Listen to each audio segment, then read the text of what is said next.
Act prevents complainants from withdrawing complaint. In any of the acts, such a prohibition of withdrawals is not found elsewhere. This will unnecessarily increase the burden on the judiciary and disciplinary mechanism of this institute. So wastage of time and money will also be there, and other genuine cases will suffer because of this. Such provision preventing complainant from withdrawing complaint must be removed, and one should be allowed to withdraw the same without any hassle. It is the fundamental rights of any individual to withdraw the case filed by him or her in case of he or she thinks that the purpose of filing case is fulfilled. Chairman sir, as per suggestion F on page 26 of 25th reporting of a standing committee suggestive of establishing Institute of Accounting, IIMs and IITs, when government will consider the IIM, yes. When government will consider the proposal, and what is the timeline government has in its mind to decide on this. My 4 point is the Quality Review Board, as mentioned in clause 32, 67 and 100 states, for a Quality Review Board to file disciplinary complaints which is not correct. Review Board is meant for giving suggestion and improve quality of audits and auditors and their firms. If they start filing complaints, then their orientation of work will change and drastically, and also QRB will not be welcomed by auditors, their firms. This will create disharmony and distrust between QRB and others. Sir, I requested to the finance minister to kindly consider the dropping clause the 32, 67 and 100 from the above bill. My 5th point is in clause 22, 23, 57, 58, 90 and 91 stipulated timeless for inquiry by the disciplinary committee and a disciplinary board. We have seen failure of insolvency and bank corruption law for following timelines given by the court. Here again we are pushing these disciplinary authorities to give the judgment in specific days, which is not at all correct. The timelines which has been given does not have any study taken up by the ministry, and these timelines are bound to fail. Hence, it is proposed to remove the timelines given in these clauses, or if government is adamant that at least these timelines must be increased by minimum 60 days in clause 22, 23, 57, 58, 90 and 91. Chairman sir, my last point is in the same clause 22, 23, 57, 58, 58, 90 and 91. There are procedures which are mentioned to be followed by the director, the discipline, board of discipline and disciplinary committee. It is suggested to drop these clause from the main act, and ministry can bring rules regarding disciplinary procedure. Currently also there are separate rules for disciplinary proceeding which offers flexibility to ministry and government for this easy modification if needed. Hence, it is proposed to drop clause 22, 23, 57, 58, 90 and 91. Also, these provisions lack natural justice to the complainant and respondent by not providing them any opportunity to file rejoinders. Thank you, sir. Thank you. Shri Kaushledra Kumarji.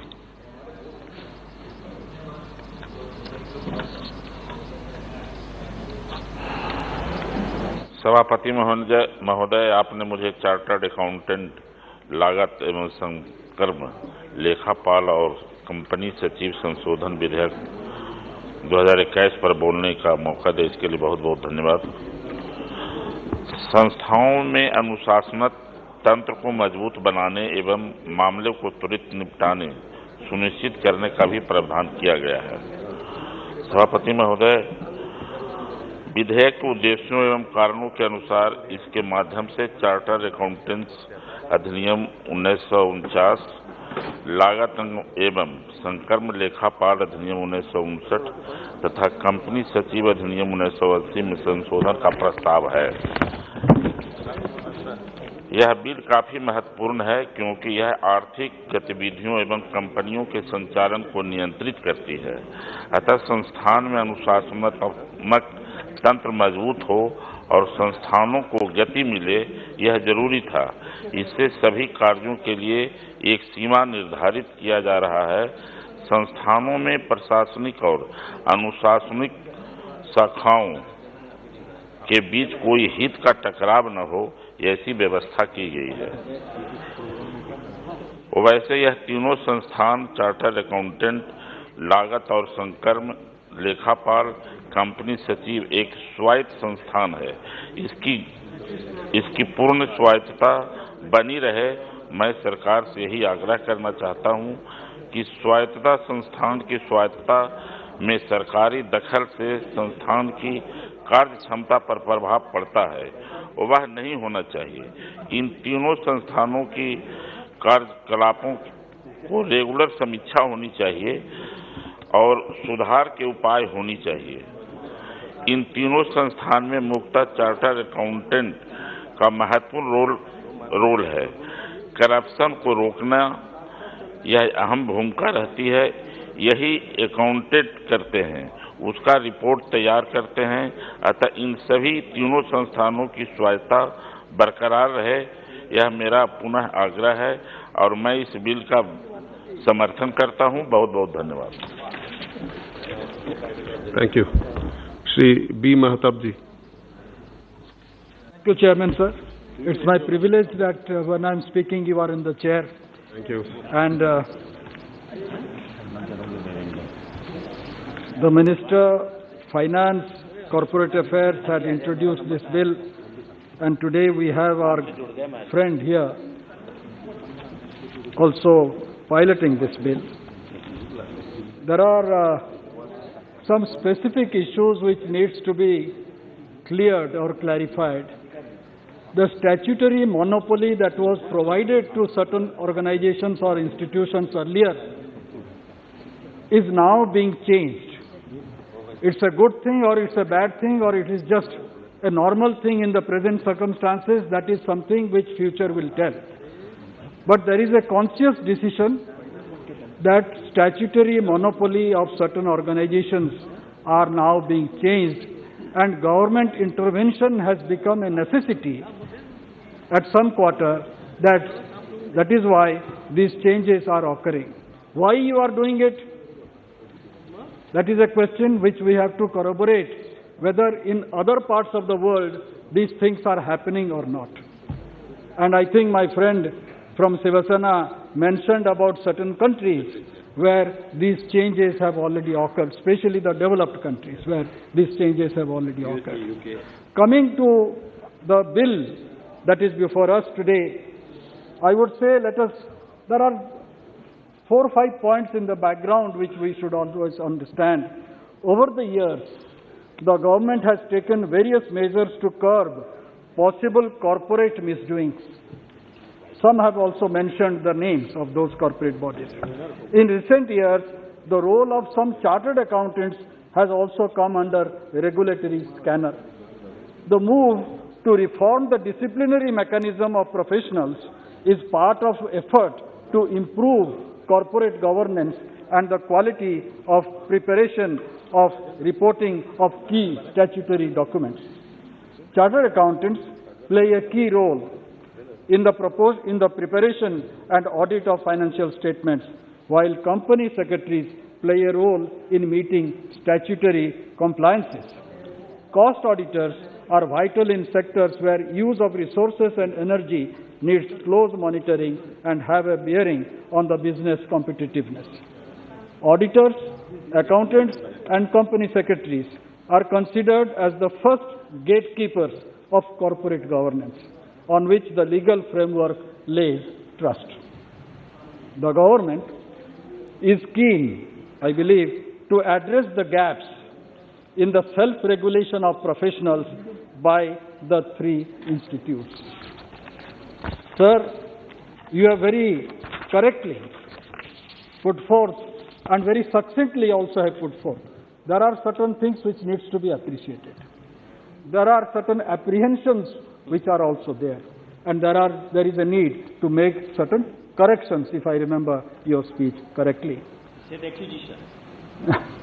I said corrections. That's why I said corrections. Sir, The bill, the key features, I need not go into the details of the key features, but most of it, but I think the first and foremost key feature is the bill proposes a time limit on resolving the cases under investigation. There are a number of other issues, and I need not go into those, but while analyzing the bill, the new provision has been introduced to prohibit a chartered accountant firm from practicing up to 2 years, or to cancel its registration for any period, or to impose a penalty maximum up to 50 lakhs of rupees, where a partner or owner has been repeatedly found guilty of misconduct within a period of 5 years. These changes are very harsh. Removal from membership even for 1 day destroys the life of a chartered accountant professional because of the break in membership, which plays a crucial role in getting future assignments.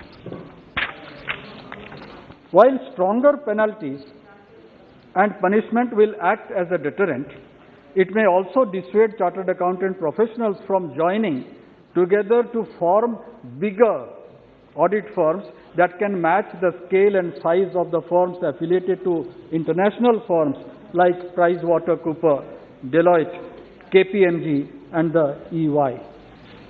Majority of non-CA members in the committee can pose challenges to litigants when the subject matter in litigation would mostly be analyzed with reference to the domain knowledge of chartered accountants, and in the process reduce the new composition as a bureaucratic hegemony. The amendment makes it impossible for audit firms to escape accountability for misdeeds by any of its partners, even after removing the guilty partners from the firm. Such a legal provision is from an unfortunate and unkind assumption that all other partners in an audit firm are complicit with the one who is accused of professional misconduct. Sir, the Standing Committee in its report had made some good suggestions. I need not go into all those details, but I have 2 points to make here. The qualification and licensing of accountants, which my friend had just now mentioned, in United States, in United Kingdom and Canada is done by multiple bodies. In India, ICAI has statutory monopoly power over the whole profession. Thus, the scope for improving the quality and competency of the profession remains limited. I believe multiple bodies on the lines of advanced countries are needed to promote healthy competition and improve the credibility of financial reporting. Setting up academic institutes, as has been suggested by the Finance Standing Committee, for accounting for further development of accounting and finance profession is praiseworthy. Standing Committee also has suggested that the role of head of council and the executive head may be separated as proposed in the bill to bring about greater efficiency in decision making and functioning of the council. So here I like to mention relating to disciplinary mechanism. I need not quote the clauses, but there are 7 clauses relating to this disciplinary mechanism. Clause 22, 23, 57, 58, 90 and 91, about which it was said. But here I would like to draw the attention of the government through this House. In the statement of objects and reasons of the bill, states that it seeks to address the conflict of interest between the administrative and disciplinary arm of the institutes. To achieve this, the bill proposes to change the composition of the 2 disciplinary entities to allow for more external representation. However, these external members will be selected from a panel of persons prepared by 3 councils. Thus, while the bill reduces the role of 3 professional institutes with respect to representation of the Board of Disciplines and the Disciplinary Committee, it continues to rely on the councils for nominating the external members. Note this, that under the current framework, the external members on the disciplinary committee of the three professions are nominated by the central government independently. Under the CA Act, the central government independently nominates one member on the board of discipline. It is unclear. That's why when my friend Subhashji mentioned that we have actually brought in more independence into the thing, here the confusion arises. It is unclear how the conflict of interest between the disciplinary and administrative functions will be addressed if the council continues to be involved in recommending who could be on such disciplinary entities. The confusion still continues. The statement of objects and reasons of the bill states that it seeks to achieve speedy disposal of cases against members of institutes by strengthening the disciplinary mechanism and providing for time-bound disposal of cases. The bill empowers the three councils to constitute multiple boards of discipline and discipline committee. However, the bill allows the central government to nominate the same person as presiding officer or as members across different boards of discipline and disciplinary committee. This may be incompatible with the objective of speedy disposal of cases against members. Appointing the same set of people on multiple boards of discipline and disciplinary committee may prevent these entities from hearing cases of misconduct simultaneously, thereby leading to delay in disposal of cases. Coming to clause 9 of the bill, I would say the bill provides for setting up a coordination committee chaired by the secretary, about which Professor Sogat Rai very vehemently stated his point of view. Secretary of Ministry of Corporate Affairs will be chairing that committee, coordination committee. The to coordinate functions of the three institutes and align cross-disciplinary regulatory mechanisms for interprofessional development. The functions proposed for coordination committee may overlap with the current mandate of the three institutes and the council. For instance, the coordination committee will ensure quality improvement in academics, research, and all related works of the institutes. It will also focus on coordination and collaboration among the professions. These activities are currently undertaken by the respective councils of institutes, council and institutes, as the three institutes also have committees for coordinating among themselves. It is unclear as to why there is a need to set up another coordination council as proposed in this bill. No need. The proposed coordination committee will be chaired by the Secretary of Ministry of Corporate Affairs. This provision may impinge on the independence of the three institutes. Coming to clause 11, 16, 47, 51, 80 and 84. I have a limited point here, sir. The bill seems to be turning the position of the president in the three councils into a non-executive post. The secretary of the respective councils are being designated as chief executive officers. However, the bill holds the respective presidents responsible for implementing the decision of the council. It is unclear how the president will ensure that the decisions taken by the council are implemented. At the same time, the secretary is proposed to carry out the administrative functions of the institute as a chief executive officer. So you make the chief executive officer accountable. Why you are making the president accountable? I fail to understand. That is very much there in the bill.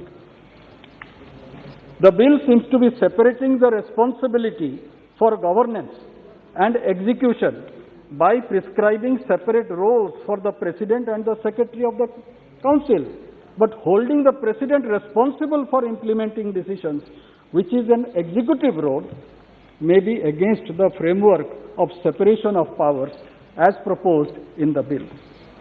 And the last point that I would like, last clause on which I would like to is relating to the disclosing details of cases being investigated may harm reputations. And this is relating to clause 18, 20, 53, 55, 86 and 88. The bill provides for disclosure of pending complaint or actionable information against members of the institute and firms registered with them. For the three professions, the Board of Discipline or the disciplinary committee decide whether a member is guilty of an alleged misconduct. Publishing details of members of firms found guilty or imposition of any penalty may be useful information for prospective and current clients. However, recording details of actionable information or pending complaint in the register of members and register of firms before they are found guilty will definitely adversely impact their reputation. The regulators of other professions, such as doctors, publish details only of those blacklisted or suspended from practice. According to the National Medical Commission Act 2019, the Ethics and Medical Registration Board and State Medical Council are required to maintain, just 2 minutes, sir, the National Register and State Register respectively.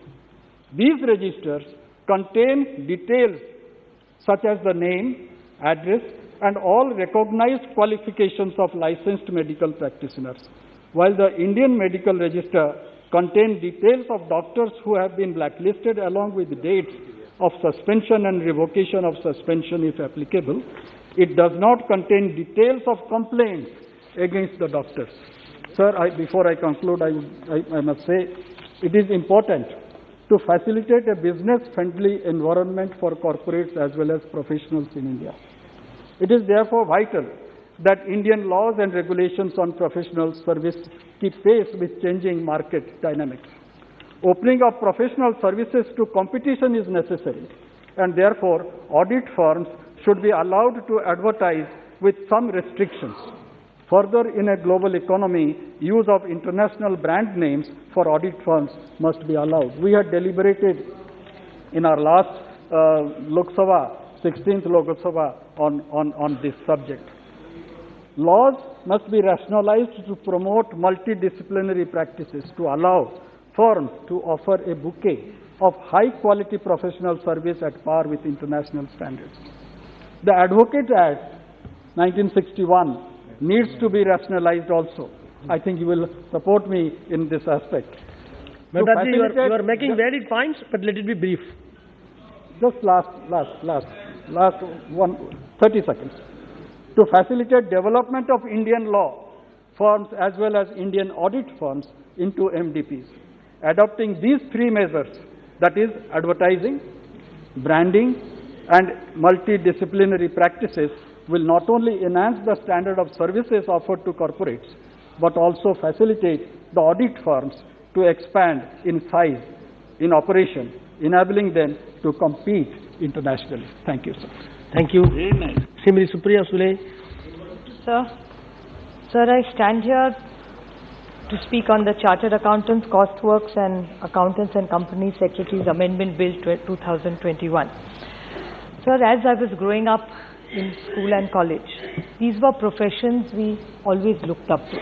When somebody said, my son is a chartered accountant, the first thing is we are complimentary. Oh my God, what a competitive child, must be very bright. And like my friend, glorious profession, you're right. Like my friend Sumati just said while hearing the debate, she said this is a meritorious batch because IIT, IIMs, my friend Jayant Sinha, who also happens to be, who had got admission, IIT, IIM both, and being a chartered accountant are very good professions. So I appreciate the government's effort to bring and discuss this and bring in transparency. I think in this new world, years of technology, professionalism, I think globally this is something we need to do, which is a good thing. But I really don't understand, like my colleague Sagwata Babu also talked about it, Mehtab ji, Raja ji, everybody talked about it, that what is really the need? There are these three verticals already doing a good work. If there is their own way of handling their issues, what is the need of bringing this all of them under one umbrella? Is there a specific reason or an intention? Which methodology is going to make sure there are no mistakes? It's a welcome step. But what is the solution to this? Because in your statement and objects, this is what they have said, that this is to provide for autonomy of the council of the respective institutes. Now I'm quite amused. Either the Treasury benches are confused. I can't understand. But I will come to that because Bedia ji made a very nice speech. I compliment him, but it's slightly different from what the government is trying to communicate and what he said. He said that this will help simplify and reduce governments interfering and bring in more autonomy. How does this bring in more autonomy? It's actually the other way around. I mean, like Rajaji rightly said, that what is really the agenda? There is a hidden agenda, and I think I'd like to second what he said, that why are you taking the autonomy away of this institute by bringing in government? And one very good point he made, he was very happy to share with us that there is no money is given by to run any of these institutes by the government. So if government, so that means these are privately run professional institutes for the last 70 years in this country. So what is the need to say that we need to audit, our people need to go in? This defeats logic. For something which is independent, which does not take a penny. I am not saying this. The chartered accountant himself, who is speaking on behalf of the treasury benches, is saying, कि सरकार से पैसा नहीं लेते. So why are you auditing then? Why are you interfering in institutes and playing in an area which doesn't belong to you? I mean, this is then no more a democracy, right? I don't want to use harsher words, but this is where exactly we are heading. So this is a very serious concern for me. Then he raised something about investor protection. I second that. Every investor should be protected, sir. I'd like to bring to the notice what Saugata Babu said. He talked about Satyam. I still remember growing up, sir, the American crisis, the Goldman Sachs dream. Every child all over the world wanted a job in Goldman Sachs. What happened? You know what happened. Then there was AAAAA and DHL, ILFS, like Dr. Satyavati said. Everybody said, which is very interesting, and it's exactly what Modi ji, the Honorable Prime Minister, said, that he said there are the 4 big boys who are the auditing team. Now, what is interesting about the 4 big boys, which I've spoken earlier in one of my speeches, is they will only audit, they will give you a AAA rating, they will only tell the bank that yes, this is a good company, and when it goes down, they will only say it's a bad one. So how does this work? So अच्छा है बोलने वाला भी वही है, गलती निकालने वाला भी वही है, and then the bank, when it comes out, then I mean, who takes accountability of this? And Honorable Modi ji said the same thing. He said there were 4 big boys playing here in this game. There in India needs, by 2002, at least 2022, big 8. Now, have the big 8 come or not? I really don't know. Because a lot of jingoism happens in this government, so I don't know. But really, where are we headed in this whole thing? And already there are multiple bodies and regulators. Do we really need another regulator, or are these not strong enough? What existing regulation is there is my question to ask to this honorable government. Second thing, they've talked about balance sheets and issues, lot of things about 3-year audit, 5-year audit, 2-year audit. My question to you, sir, is if you are an auditor for 3 years of a company, somebody comes in according to this new rule and he's a whistleblower. What protection will you give the whistleblower? There is still a grey area in it. So will whistleblowers be protected? Now, this is something I don't have proof to, but this is what I've heard and I'd like to put it on, and I'm happy to take it back if it is wrong. Let me put that on the table. That I was informed, and it has come in some media papers also, but I don't have confirmed because normally I like to table what I say. I like to authenticate what I say. When demonetization happened, there was a chartered accountant firm which the RBI had chosen to make sure to find out how much money was collected, how many notes were collected, and the government's report was 99.5 or something like that, 99.9%. But there was a grey area where there was some transaction that we've done with our currency with neighboring countries like Nepal. Now that money was, so it was actually above 100%. Now that auditing firm, which is trying to be honest, trying to be very transparent, the following year was asked to leave, and the RBI is not using that firm.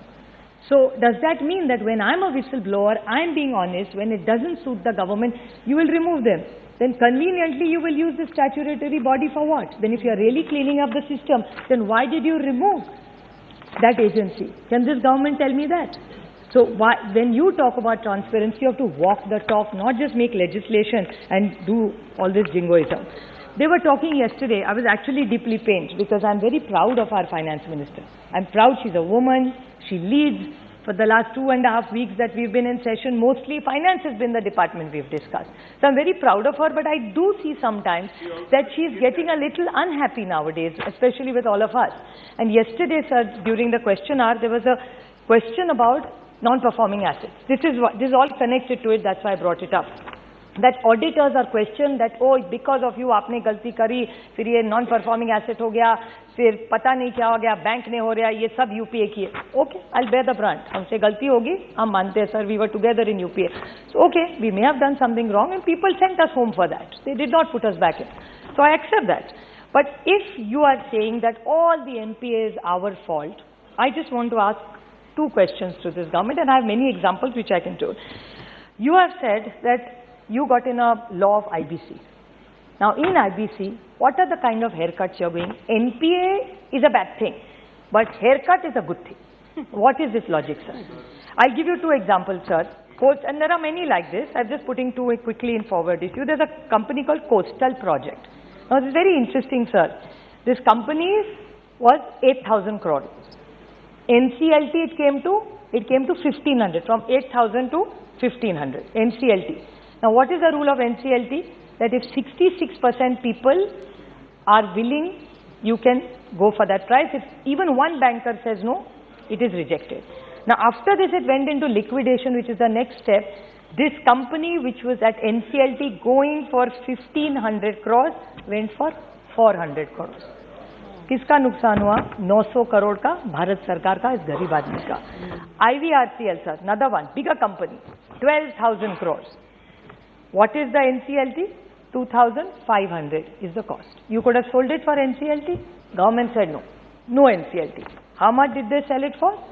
800 crores. 2,500. Just in these two companies, more than 2,000 crores government of India has lost. Sir, this is not only two companies.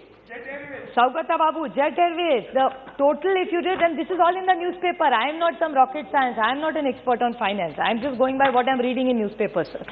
2 lakh crores is what they claim is lost. दोन शून्य किती असतात माहितीये का तुम्हाला अरविंदजी? आपल्याला काय माहिती मराठी माणसाला?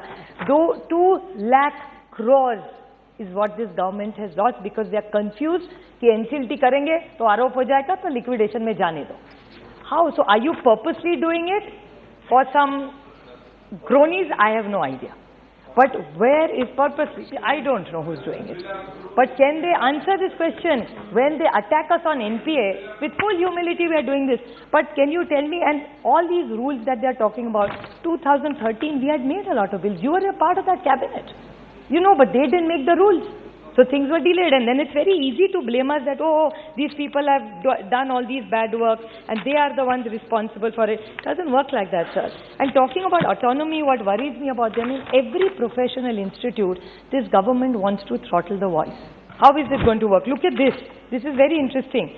In this objects and reasons they've written, what are the objects of this? Enhance accountability and transparency by providing an audit of accounts of institute firm by chartered accountants appointed annually by a council of panels of auditors by the CAG of India and provide autonomy. What sense does this make? I mean, it almost feels like a joke because this is legislative mockery, sir. I mean, it's absolutely legislative mockery. Because all these confusion signals that they are giving us, there is one committee, another committee, somebody from the government coming, corporate affairs. What are you doing? And then my friend Shiv Kumar Udasi was talking yesterday of ease of doing business. Shiv Kumar Udasi, all this is not going to help doing ease of business, sir. This is only going to make a problem. The beginning and ending is totally contradictory. Mohammed Bashir.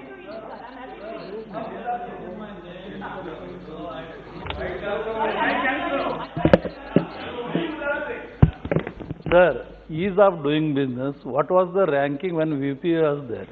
For 10 years, क्या ranking था? अभी क्या ranking है? उसके बारे में बोलना सकते? Just want to bring to his notice, World Bank has stopped. The World Bank has stopped Nothing will go on record except Supriya Sule, please. The World Bank, on his official note, has said that ease of doing business is something that they have stopped looking at. So I urge the Treasury benches that Okay, do not come to the point. repeat to that. So, You carry on. ease of doing business. So my request, even Bedia ji said Investors Protection Act. They want to invest. I did not want to talk about this topic on this. You want to? I'm happy to yield. You want to say something? No, no. 1 minute, 1 minute. He wants to say something. Sir, ease of doing business, the World Bank has given a report. And she was talking about some World Bank report, which was a deep fake news. So she can go and talk about it, which is a fake news को इधर coat करना है. आप सबको पता है social media में क्या क्या हो रहा है. हाँ, सौगत बाबू फेक न्यूज को So can you come? Sir Your party people is going to dispel it. Fake news को कोट करना it is your Honorable member, if you are able to prove it is a fake news, your time will come, your members are going to speak. That time it can be referred. No, sir, Supriya ji, Speaker, please sir. carry on. Please carry on. Please conclude. I only want to say.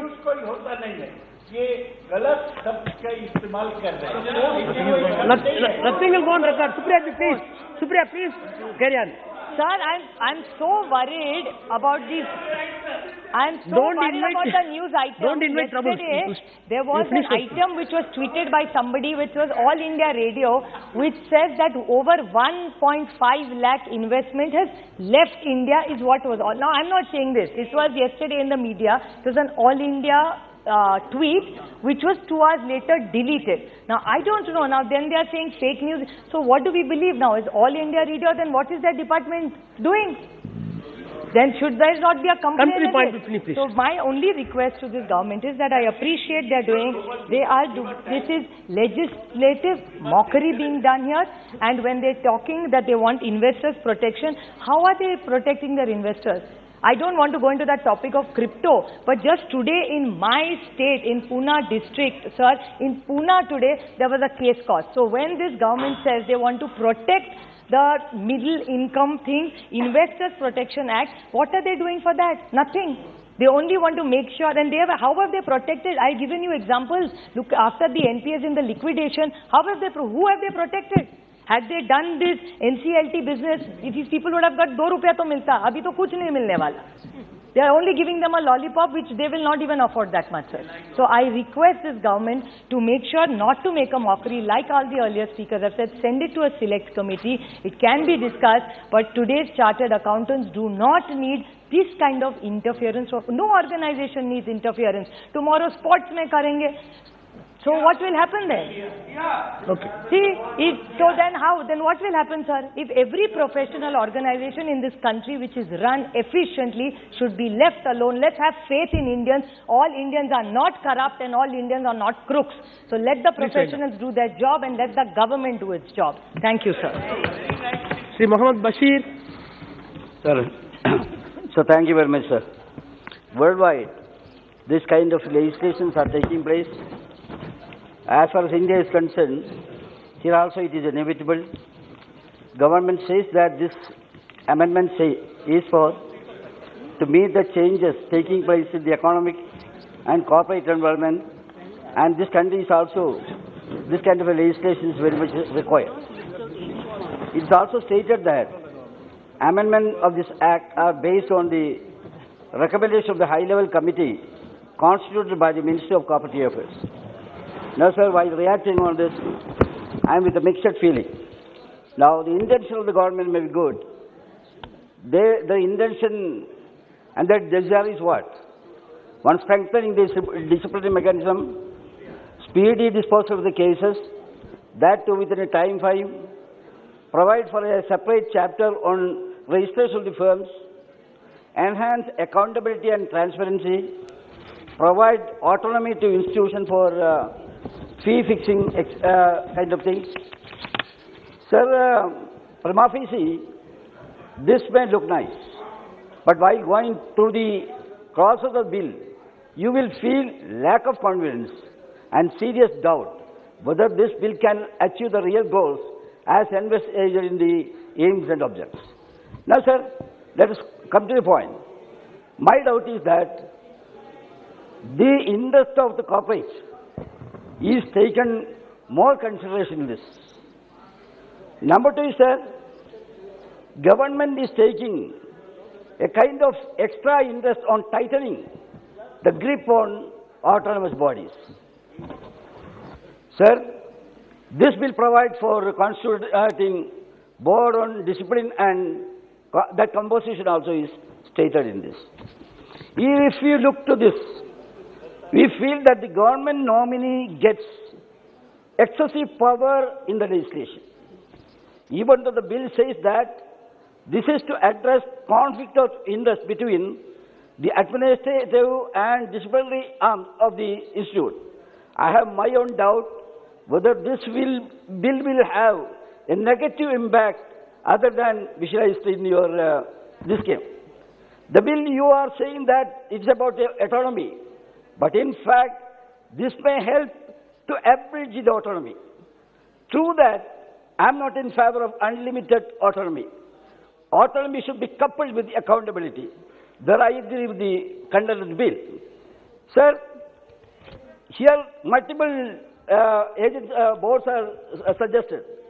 And with regard to presiding officers, that also said in detail in this. But in that what we can see is, the bill amends the act to provide that the presiding officer must not be a member of institute and shall be nominated by the central government. There everybody differs, sir. There is no justice in it. Because if you give an upper hand to a government nominee than the subject expert, it is something to be objected, sir. If the government nominee is replaced by technical member's place, if you put a nominee, that will have, sir, adverse effects. Sir, government nominee are not full-time sitting member there. So his service also may be very much limited. And administrative and professional knowledge, it will have to be considered, sir. It must have a due consideration. Instead of bureaucrats controlling the entire thing, these technical persons and their skill will have to be respected more in that, sir. Not only this, sir, another handicap is with this. This kind of action may demoralize our technicians, our experts in various bodies, sir. Then, sir, in this legislation, a coordination committee is suggested. Many of my former learned speakers were saying about that. This regulatory body, actually I don't understand what kind of coordination they are making. I had gone to the bill, there also I don't find much logic in making this kind of things. My objection is not that, sir. The chairman of this coordination body is the Secretary of Corporate Affairs. Sir, it's not fair. Because how can he coordinate the entire thing? Not only that, this independent body on the top of it, you are putting the Secretary of Corporate Affairs. There is an inconsistency there. It is not progressive. At the same time, it is an action of regressive. I wish to point out that also, sir. So I don't want to take much of the time. What I would like to say is, see, professional kind of institution. Now what is happening? A general kind of engrossment is taking place there. Independency of this kind of thing. Autonomous nature of such institution will have to be honored, sir. In between that, if you put government officers, in between that, the very spirit of the autonomy will be forfeited. That is my apprehension. I would like to share that also, sir. Similarly, sir, one thing more I would like to say and then conclude. Now, this brief discussion is okay. The other persons, they have made their observations. But at the same time, it must have discussion, threadbare discussion at a wider circle. So, sir, I humbly suggest that this may be referred for a select committee. So, with a few observations, I conclude. Thank you very much.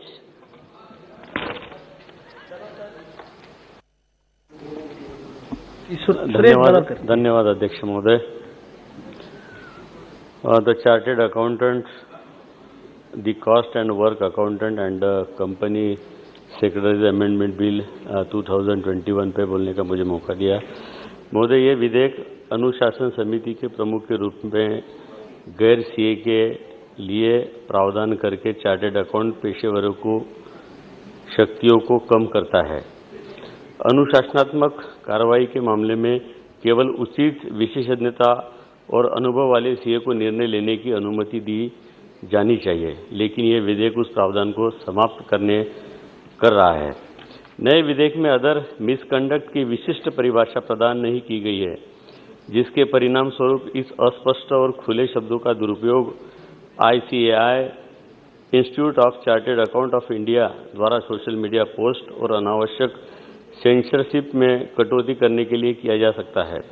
विधेयक में CA लागत लेखाकारों और company सचिवों के लिए 3 संस्थाओं के बीच कार्य को समन्वित करने के लिए एक समन्वय समिति का गठन किया गया है।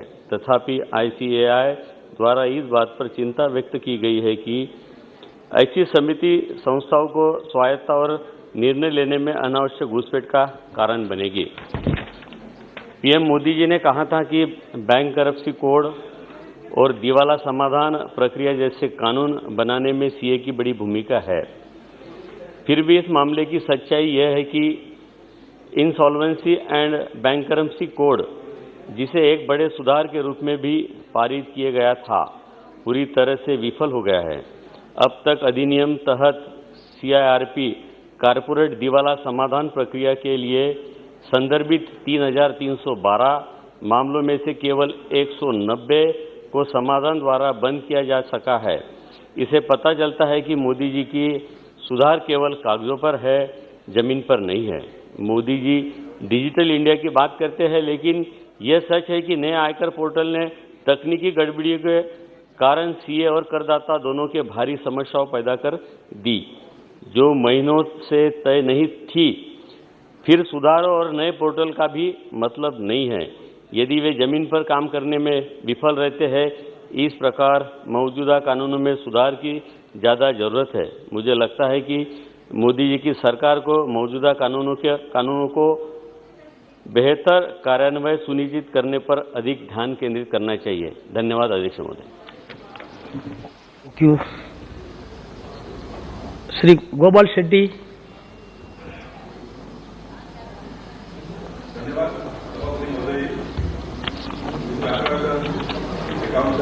Cost and works accounts and the company secretary amendment bill 2021 का समर्थन करने के लिए मैं खड़ा हूं। मेरे पूर्व वक्ता मेरे सहयोगी सुभाष बेहरा जी ने जो बिल और अमेंडमेंट के मेरिट्स के बारे में जो बातें कही है, उसका मैं पूरा समर्थन करता हूं। और बेहरिया जी ने जो इंस्टीट्यूशन ऑफ चार्टर्ड अकाउंट्स, जो अकाउंटेंट की जो संस्था है, उनके बारे में कहा कि उन्होंने अच्छा काम किया है, तो मैं भी इस मत से हूं कि इन्होंने इतने लंबे समय तक अच्छा काम किया है। हमारी बहन महाराष्ट्र की सुप्रिया सुले जी ने कहा तो अच्छा किया, तो ये आप क्यों रहे हो? जो अच्छा हो रहा है उसमें और अच्छा करने का हमेशा स्कोप होता है, गुंजाइश होता है। और देश के प्रधानमंत्री सम्माननीय नरेंद्र मोदी जी हमेशा और अच्छा हम कैसा कर सकते हैं उसके बारे में बातें करते रहते हैं, और वो स्वयं भी करने का प्रयास करते हैं, जिसका फल हम सब लोग 2014 के बाद में देख रहे हैं। देश कितना तेजी से आगे बढ़ रहा है, देश प्रगति कर रहा है, देश के लोगों का सरकार पर विश्वास बढ़ रहा है, और ये जो विश्वास बढ़ रहा है इसको और बढ़ाने का प्रयास इस बिल के माध्यम से वो कर रहे हैं। सभापति महोदय जी, जो बिल के केंद्र मुख्य बिंदु के बारे में अगर हम बात करेंगे, तो पेंडेंसी ऑफ केसेस जो डिस्पोज नहीं होते हैं उसके लिए अमेंडमेंट लाया गया है। अब ये जो 3-2 का रेशियो था, 3 चार्टर्ड अकाउंटेंट के मेंबर और 2 गवर्नमेंट के मेंबर जो होते थे, मैं ऐसा मानता हूं कि पहले से ही ये गलती हुई है कि पहले से एट पार 3-3 का होना चाहिए था, जो नहीं हुआ। लेकिन जो नहीं हुआ तो उसको अभी करके और अच्छा करके आगे बढ़ना ये बुद्धिमान लोगों का काम है, और इस बिल के माध्यम से वो सरकार प्रयास कर रही है, तो मैं मानता हूं कि हम सब लोगों ने उसका समर्थन करना चाहिए। बार बार ऑटोनॉमी की बात आती है, सभापति महोदय जी, मैं 30 साल से इलेक्टेड रिप्रेजेंटेटिव सिस्टम में काम कर रहा हूं और ऑटोनॉमी के बारे में कॉर्पोरेशन में हो या तो विधानसभा में हो या तो पार्लियामेंट में ऑटोनॉमी की बातें होती है। मैं हमेशा इस बात से सहमत हूं कि ऑटोनॉमी को भी एक चौकट, एक स्क्वायर बॉक्स से रहकर ही उसको काम करना है। ऑटोनॉमी यानी किसी भी व्यक्ति को ऐसा कोई सुपर पावर नहीं है कि वो कुछ भी कर सकता है। ऑटोनॉमी का मतलब ही ये होता है कि जो रूल्स, जो नीति नियम बनाकर उनको काम करने के लिए दिया गया है उसमें कोई गवर्नमेंट के लोग इंटरफेयर नहीं कर सकते, उतना ही उसका पावर है। ऑटोनॉमी का मतलब ही उतना होता है। ऑटोनॉमी ये नहीं कि वो कुछ भी करेगा तो चलेगा, और कोई ऑटोनॉमी लिया नहीं गया है। मैं तो मानता हूं कि ऑटोनॉमी को और मजबूत बनाने का प्रयास हो रहा है, ऑटोनॉमी को और स्वच्छ बनाने का प्रयास हो रहा है। तो इसके लिए इस बिल के माध्यम से हम सब लोगों ने इसको समर्थन करना चाहिए, ऐसा मैं मानता हूं। कोऑर्डिनेशन कमेटी है, अमेंडमेंट जो आया कोऑर्डिनेशन कमेटी में है, डोमिनेशन कमेटी नहीं है। What is the meaning of coordination? मिलजुल कर काम करना है। कोऑपरेटिव फेडरलिज्म की बात हमारे देश के प्रधानमंत्री कर रहे हैं और अच्छा काम चल रहा है सेंटर और स्टेट के सहयोग से। तो कोऑर्डिनेशन जितना ज्यादा हो, जितना अच्छा हो, वो एक हेल्थी डेमोक्रेसी के लिए बहुत अच्छी बात है। इसमें प्रॉब्लम क्या है? इसलिए मैं मानता हूं कि ये भी जो बदलाव आया है इसका हम सब लोगों ने समर्थन करना चाहिए। सभापति महोदय जी, मैं एक बात मेरे समझ में आता नहीं है। पहले हमारे देश में इंडस्ट्रियल सेक्टर इतना बड़े पैमाने पर नहीं था। 1991 के WTO एग्रीमेंट के बाद में देश जिस रफ्तार से आगे बढ़ रहा है, उस रफ्तार से सीए जितने बच्चे पास होकर आने चाहिए उतने नहीं आते, ये मेरा मानना है। क्योंकि यहां पर भी कोई मोनोपोली क्रिएट करने का प्रयास होता है क्या, इसके बारे में भी हम सब लोगों ने सोचने की आवश्यकता है। सरकार किसी की भी हो, ए की सरकार हो या बी की सरकार हो, सरकार चलाने के लिए टैक्स के माध्यम से आया हुआ पैसे से सरकार हम चला सकते हैं। इसलिए सरकार अच्छे ढंग से चलाकर लोगों ने मिलकर प्रयास करना चाहिए। देश के प्रधानमंत्री का एक क्लिप हम सब लोगों ने देखा है, गए साल का उन्होंने कोट किया कि 3 करोड़ से भी ज्यादा लोग फॉरेन घूमने के लिए गए। कितने करोड़ लोगों ने गाड़ियां नहीं ली, अच्छी बात है। हमारे देश प्रोग्रेस कर रहा है, प्रगति कर रहा है, लोग सुखी हो रहे हैं, संपन्न हो रहे हैं, लोगों के पास पैसे आ रहे हैं, लोग घूमने के लिए जा रहे हैं। लेकिन देश के तिजोरी में टैक्स के माध्यम से पैसा कितना लोग भर रहे हैं, ये हम मेंबर ऑफ पार्लियामेंट में बैठे हुए लोगों का देखने का काम नहीं है क्या? तो क्या इस सेक्टर में हमको बदलाव लाने की आवश्यकता नहीं है क्या? मैं मानता हूं कि जो अच्छे चार्टर्ड अकाउंटेंट्स हैं उनका हम सम्मान करते हैं, सभी लोग करते हैं, मैं भी करता हूं, आने वाले दिनों में हम करेंगे। लेकिन हर जमात में अच्छे और बुरे लोगों की एक संख्या है, ज्यादा कम उसके बारे में डिबेट एंड डिस्कशन हो सकता है। वैसे ही इस सेक्टर में जो गड़बड़ हुए, घोटाले हुए, जो धांधली हुई, उसमें उनको मदद करने वाले भी इस सेक्टर में से लोग थे ना सभापति जी। तो क्या उनके बारे में सरकार ने कोई संज्ञान लेना नहीं चाहिए? हम जैसे सारे मेंबर ऑफ पार्लियामेंट को देश के लोगों ने यहां पर चुनकर भेजा है, क्या हम लोगों ने इसके बारे में चिंता नहीं करना चाहिए? जो रॉन्ग डूअर्स है उनके ऊपर कोई एक्शन नहीं होना चाहिए, उनके ऊपर कार्रवाई नहीं होनी चाहिए? अगर एक्ट में कोई प्रोविजन नहीं है तो क्या उसके बारे में बदलाव नहीं होना चाहिए? तो मैं मानता हूं कि बदलाव होना चाहिए और हम सभी लोग मानते हो कि बदलाव होना चाहिए और ये बदलाव लाने का प्रयास सरकार कर रही है। सभापति महोदय जी, मैं मानता हूं कि ये सही समय है इस बिल में अमेंडमेंट करके हमको आगे बढ़ने के लिए। देश बहुत तेजी से बढ़ रहा है, एमएसएमई सेक्टर कितने तेजी से बढ़ रहा है। मैं मानता हूं कि चार्टर्ड अकाउंटेंट इंस्टीट्यूशन के लोगों ने आने वाले दिनों में उस इंस्टीट्यूशंस में से बच्चे ज्यादा पढ़कर पास होकर बाहर निकले, इसका हमने प्रयास करना चाहिए। एक समय था 2-3% बच्चे ही पास होते थे, अब ये परसेंट बढ़कर आगे बढ़े हम। मैं मानता हूं कि इसमें और आगे जाने की आवश्यकता है, क्योंकि हम जब स्कूल में पढ़ते थे तो 5वीं 6वीं में जो हम पढ़ाई करते थे वो आज नर्सरी के बच्चे हमारे घर में पढ़ते हैं। हमको भी कभी कभी आश्चर्य होता है कि ये क्या हो रहा है। तो चार्टर्ड अकाउंटेंट में ऐसा कौन सा इतना बड़ा कोई टेक्निक है, ये मैं समझ नहीं पा रहा हूं। अभी तो मोदी जी के जमाने में तो सब डिजिटल इंडिया के माध्यम से सारे पेपर्स आते हैं, उसको खाली कैलकुलेशन करके हिसाब करके कितना टैक्स भरना ये तय करना चाहिए। इस देश में हम लोगों ने ये भी देखा, एक तो जो पेपर्स देते हैं उसके हिसाब से सीए जो होता है वो कितना टैक्स भरना है ये बताता है जो ग्राहक होते हैं उनको। दूसरा एक तरीका ये है कि सीए पूछता है कि आपको इस साल में कितना टैक्स भरना है। ये हम सब लोगों ने देखा है, हम सब इस दायरे में से गुजरे हुए। सरकार जैसे चलती थी, सरकार को जैसे लोगों ने चलाया वैसे चलने का प्रयास लोगों ने किया। अब बदलाव का समय आ गया है, तो मैं मानता हूं कि हमने बड़े पैमाने पे जो छोटे छोटे व्यवसाय करने वाले लोग हैं, उनको टैक्स के दायरे में लाने का प्रयास करना चाहिए। और ये लाने का प्रयास कौन करेंगे? ये चार्टर्ड अकाउंटेंट लोगों ने ही करना चाहिए।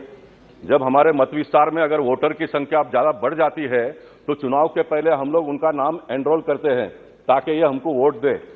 तो देश में भी जो व्यवसाय करने वाले लोग हैं, अगर वो टैक्स नहीं भरते हैं तो उनको टैक्स के दायरे में लाने का काम चार्टर्ड अकाउंटेंट लोगों का है। और मैं मानता हूं कि हमारे सब चार्टर्ड अकाउंटेंट भाई जो है वो बहुत ही जवाबदारी से एक काम करेंगे। मैं तो मानता हूं कि इनको एक टारगेट देना पड़ेगा। जैसे देश के प्रधानमंत्री होने के बाद में हम सब मेंबर ऑफ पार्लियामेंट को सांसद आदर्श ग्राम के नाम पे एक एक और एरिया दिया हमको काम करने के लिए, और हम सब लोगों ने किया। उसकी संतुष्टि भी हमको मिली, हमको समाधान भी हुआ कि हम अपने मतदार संघ के बाहर जाकर अन्य लोगों की भी सेवा कर पाए। तो ये चार्टर्ड अकाउंटेंट इंस्टीट्यूशन के लोगों ने नए टैक्स के दायरे में बड़े पैमाने पर लोगों को लाने की आवश्यकता है, जिससे बड़े पैमाने पर टैक्स आएगा, और टैक्स जितना ज्यादा आएगा उतना हम बेहतर काम कर पाएंगे। मेंबर ऑफ पार्लियामेंट को 2 साल से एमपी लैड बंद हुआ है, अभी फिर एक बार चालू हुआ है। महाराष्ट्र में हमारे यहाँ पर जो एमएलए होते हैं उनको 5 करोड़ रुपए मिलता है, और हम 6 विधानसभा में एमपी को 5 करोड़ रुपए मिलता है। मैं मानता हूं कि टैक्स के माध्यम से अगर ज्यादा पैसा सरकार की तिजोरी में आएगा तो उसका डिस्ट्रीब्यूशन में भी उसके भागीदार भी हम बनेंगे। We can deliver goods more than today, ये हमको भी उसका लाभ मिलने वाला है। तो ये क्षेत्र में सभी लोगों ने पॉलिटिक्स को बाजू में रखकर हम सब लोगों ने मिलकर काम करने की आवश्यकता है। ये जो एक बात के बारे में डिस्कशन हो सकता है, डिबेट हो सकता है, उसमें बदलाव भी हो सकता है, आने वाले दिनों में भी आएगा। मैं मानता हूं कि ये सरकार 2014 के बाद में आने के बाद में इंसॉल्वेंसी, बैंक्रप्सी कोड और जीएसटी में जितना अमेंडमेंट हर पार्लियामेंट के सेशन में लाकर जितने सिस्टम को ठीक ठाक करने की आवश्यकता थी उतना करने का ये सरकार ने प्रयास किया है। नहीं तो एक बार कायदा बनने के बाद में 10-10 साल, 15-15 साल उसमें अमेंडमेंट तो आता ही नहीं था। चलता है, चलाओ, चलने दो, कोई पूछता नहीं था। अब उसमें जो भी करेक्शन होती है रिलेटेड लोग बताते हैं कि साहब ये सही नहीं है, ये सही नहीं है। तो सरकार ने उसको हर बार हमेशा उसको बदलाव करके आगे बढ़ने का प्रयास किया है जीएसटी में और इंसॉल्वेंसी बैंक्रप्सी कोड में।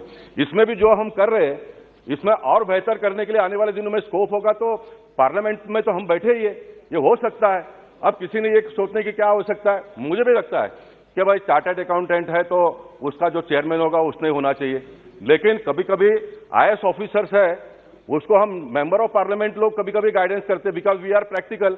हमको पता चलता है कि मतदार संघ में लोग कैसे हैरान है, परेशान है। तो ये कोई मापदंड नहीं हो सकता है जिसने क्या करना है, किसने नहीं क्या करना है करके। और इनका जो ऑडिट करने के लिए जो पैनल में से मेंबर उनका ऑडिट करेगा, मुझे लगता है कि ये भी अमेंडमेंट बहुत सही है, क्योंकि कोई भी सर्जन कितना भी एक्सपर्ट होगा तो वो जब बीमार होता है तो उसको ऑपरेशन करने की आवश्यकता पड़ती होगी तो उसको अन्य डॉक्टर के माध्यम से ही करना पड़ता है, वो स्वयं तो करता नहीं है। इसलिए जो अच्छी बातें हैं, जो सही है, उसको हम सब लोगों ने एकदम ओपन माइंड से स्वीकारने की आवश्यकता है, ऐसा मैं मानता हूं। और ये किसी ने भी ये सोचने की कोई आवश्यकता नहीं जो बहुत पढ़ा है, बहुत लिखा है, जो बहुत डिग्री है उसके पास में, वही सब कुछ कर सकता है। इस पार्लियामेंट में हम लोग देखते हैं जो ऑक्सफोर्ड यूनिवर्सिटी के जो स्टूडेंट्स है वो किस प्रकार का परफॉर्मेंस देते हैं, और जो महानगर पालिका के स्कूल में से पढ़कर आए हैं वो किस प्रकार का परफॉर्मेंस देते हैं, ये भी हमने पार्लियामेंट में भी देखा और पार्लियामेंट के बाहर भी देखा है। इसलिए हर व्यक्ति को काम करने का स्कोप देना चाहिए। ये सरकार हर व्यक्ति को काम करने का स्कोप दे रही है, इसलिए हम सब लोगों ने समाधान मानकर जो ये बिल आया है इसको सब लोगों ने सपोर्ट कर हम आगे बढ़ना चाहिए। जो भी बदलाव आने वाले दिनों में उसकी आवश्यकता होगी, मैं मानता हूं कि सरकार उसके बारे में भी संज्ञान लेंगी। मैं चार्टर्ड अकाउंटेंट इंस्टीट्यूशन के जो अच्छे सीएस है उनका फिर एक बार यहां पर अभिनंदन करता हूं। बहुत लंबे समय तक उन्होंने इस सिस्टम को चलाया, लेकिन इस सिस्टम को और अच्छे बेहतर ढंग से चलाने के लिए सरकार ने जो अमेंडमेंट लाया है उसको उन्होंने भी बहुत खुले मन से स्वीकारते हुए हम सब लोगों ने मिलकर आगे बढ़ने का प्रयास करना चाहिए। यही भावना व्यक्त करते हुए मैं अपनी बात को यहां पर समाप्त करते हुए फिर एक बार इस बिल को समर्थन करता हूं। बहुत बहुत धन्यवाद। Shri N.K. Premchandra. Thank you very much, Chairman sir, for affording me this opportunity to take part in the discussion on the Chartered Accountants, the Cost and Works Accountants and the Company Secretaries Amendment Bill 2021. Sir, I rise to oppose this bill because this bill has come into discussion for or debate only because of the statement of the Honorable Prime Minister when he was speaking at the ICA Institute of Chartered Accountants of India Foundation Day, he told the chartered accountants that their signatures were more powerful than that of the Prime Minister and urged them to introspect and improve their standards.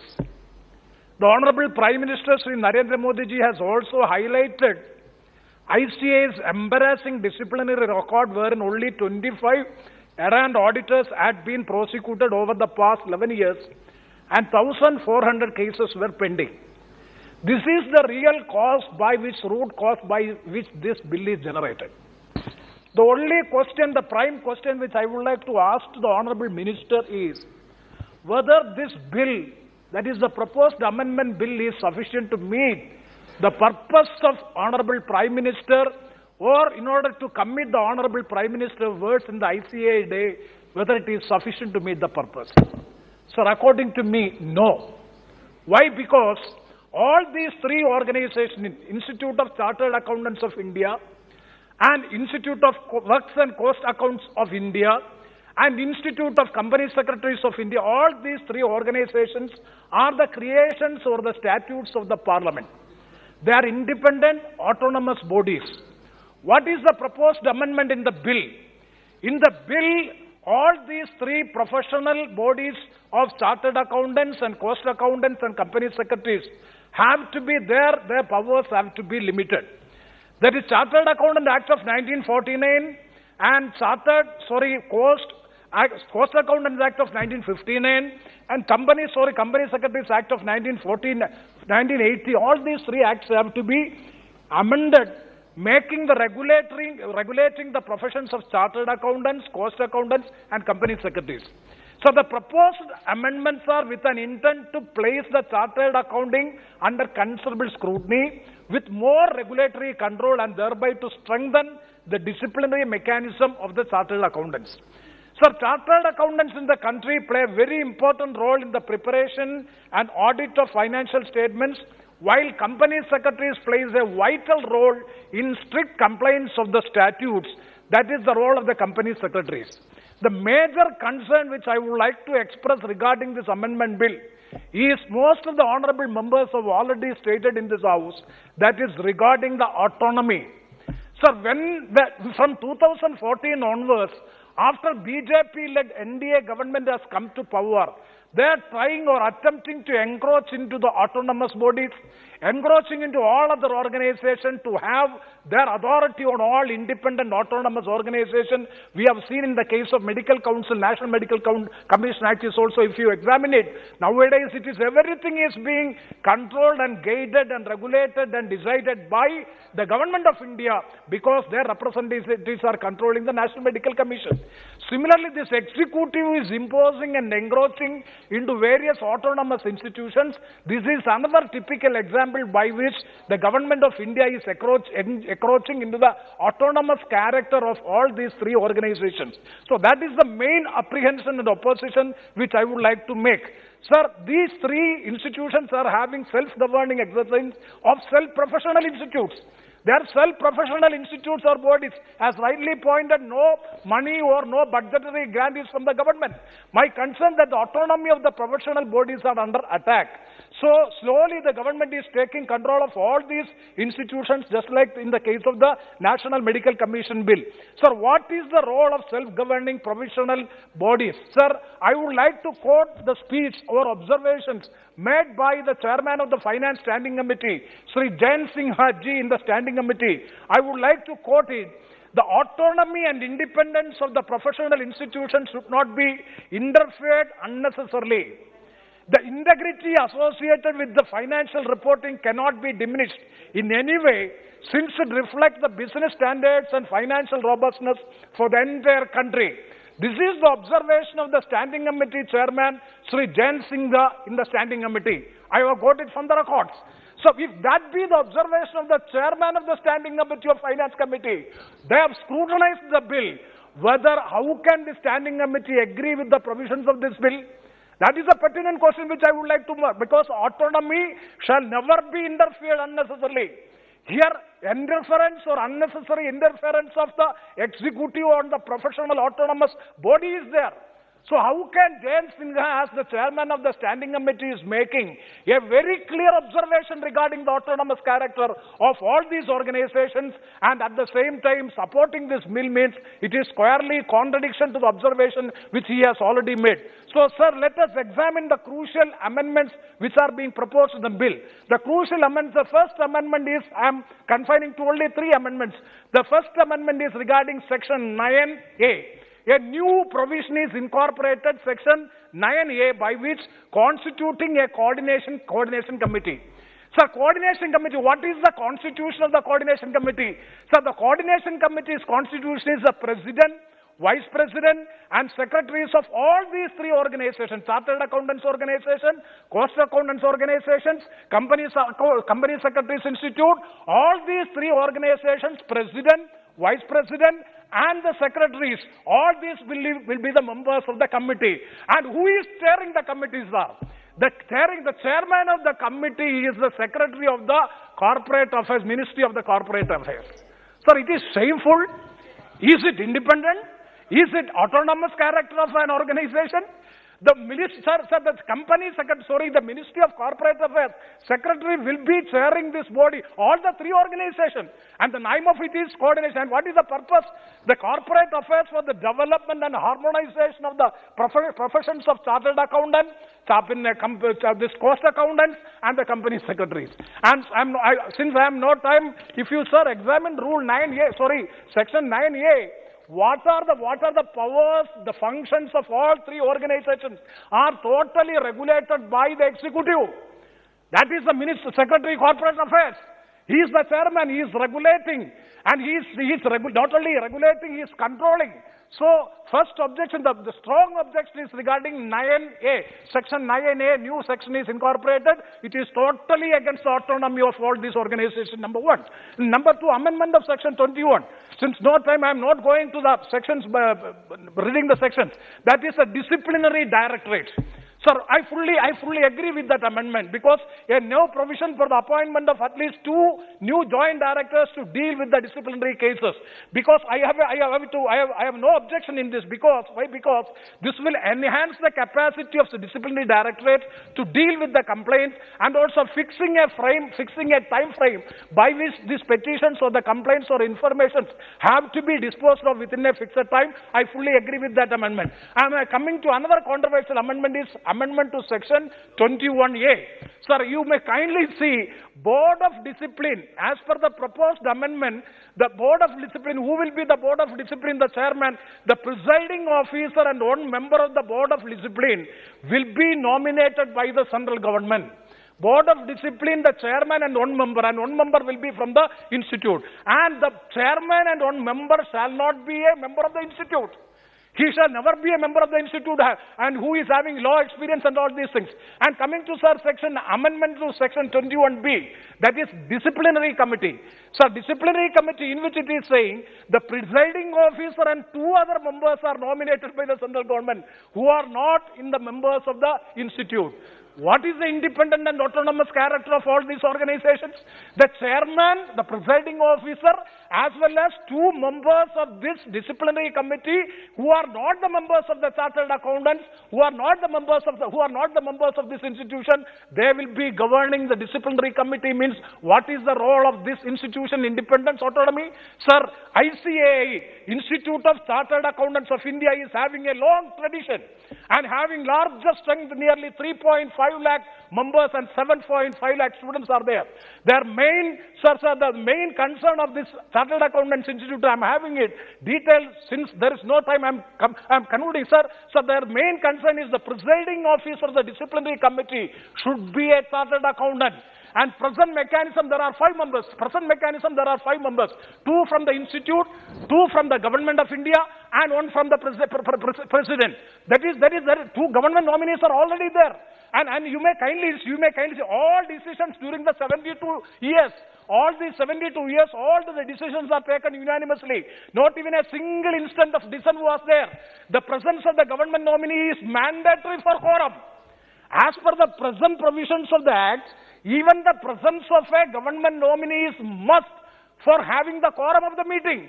And this and sir, the president, vice president, the CCM are elected representatives of the chartered accountants and are accountable and subject to public scrutiny. In this act, it is being stated the statement saying that they are no having accountability.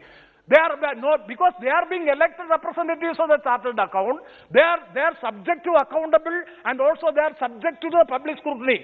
Sir, this practice is since 72 years without any complaints. In the system now, the government is normal. So in this case, all these cases, nominees are acting as the umpire. The government nominees are acting as the umpire. This was the position. This was the precedent. So the conduct of the professionals my point is, I'm concluding, the conduct of the professionals should be judged by the professionals only. This should be applicable to all the professions, the medical profession, legal profession. You are an advocate, eminent advocate. I'm also from the legal profession. Who is judging the capacity or the conduct or misconduct of an advocate? It is the Bar Council chairman or the Bar Council disciplinary committee. Who is heading it? It is by the lawyers. As far as the National Medical Commission, now we have enacted a law by which who is that? Majority of the disciplinary committee as far as the medical field is also doctors. Why in the case of chartered accountants alone it is not applicable? Sir, here the conduct of the professionals should be judged by the professionals only. The National Medical Commission Act 2019, there is a disciplinary mechanism for the failure of the doctors by the majority of the doctors. The disciplinary committee, according to the National Medical Commission Act of 2019, majority of the disciplinary committee members are doctors. Yes, absolutely, because professionals are judged by the professionals. And similarly, the Bar Council of India also, none of these bodies are, and what is the reason? Conflict of interest. If you are saying conflict of interest, sir, if you are saying the conflict of interest, none of the organizations, the autonomous organizations in the countries can have any independence in the country. Because everywhere you can very well say that there is conflict of interest. Sir, there are so many objections have already been given by this ICA. I'm not going to read all these things. And they are suggesting that the presiding officer of the disciplinary bench should be a chartered accountant. The present disciplinary mechanism is well. If any amendments, kindly come with the positive amendments. And the advantage of the present disciplinary system has to be kept in. The concerns of the proposed change envisaged in the bill, audit and accounting require highly specialized skill. High specialized skill is required as far as auditing and accounting. There you are putting a secretary or putting a joint director or some executive from the ministry and doing all these things means it is in violation of the basic principles of accounting and auditing which is being established and which is being continued for the last 72 years. Sir, I'm not going to, sir, thank you very much for giving me this much of time. And so my basic point is, this is attacking the autonomy of the professional bodies like ICA, WI, and similarly Cost and Works Chartered Accountant of India, as well as the Institute of Company Secretaries. Since it is against the basic principles of autonomy, I strongly oppose this bill with these suggestions. I once again thanking you for giving me this much of time. Thank you very much, sir. Sri Girish Chand, Honorable Member Girish Chand. सभापति महोदय, chartered accountant अधिनियम 1949 लागत और संक्रमण लेखपाल अधिनियम 1959 company सचिव अधिनियम 1980 का और संशोधन करने वाले विधेयक से संबंधित विषय पर आपने मुझे बोलने का मौका दिया। मैं आपका आभार प्रकट करना चाहता हूं। महोदय, चार्टर्ड अकाउंटेंट लागत और संकल्प लेखापाल और कंपनी सचिव के क्षेत्र में लगे हुए व्यवसाय कर्मचारी और संस्थाओं को रेगुलेट करती है। इन बिलों का मुख्य उद्देश्य है अनुशासनात्मक कार्यवाही को संबद्ध और मजबूत प्रदान करने का है। कहने का आशय है कि chartered accountant of India, the institute cost account of India और institute of company secretary of India से जो व्यक्ति या फर्म अपना रजिस्ट्रेशन कराकर अपनी सेवा प्रदान करता है, वह उस संस्था का सदस्य माना जाता है।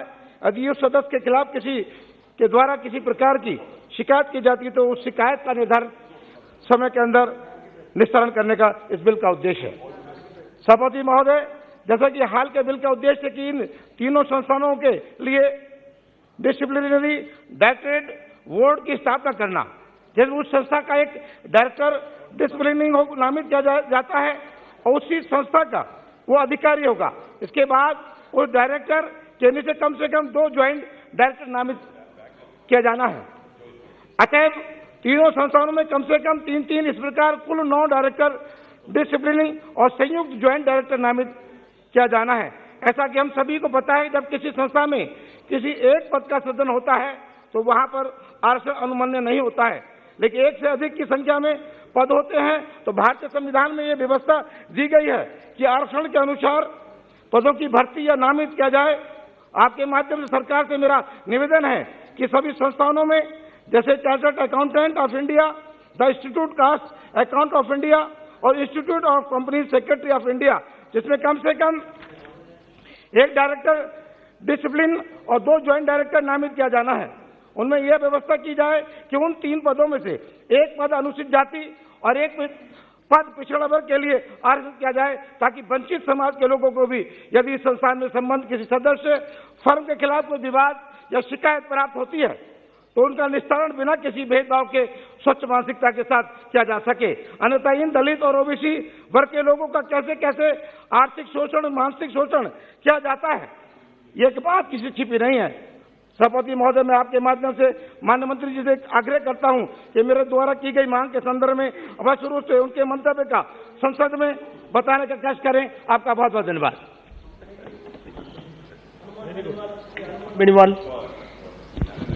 सभापति महोदय, मैं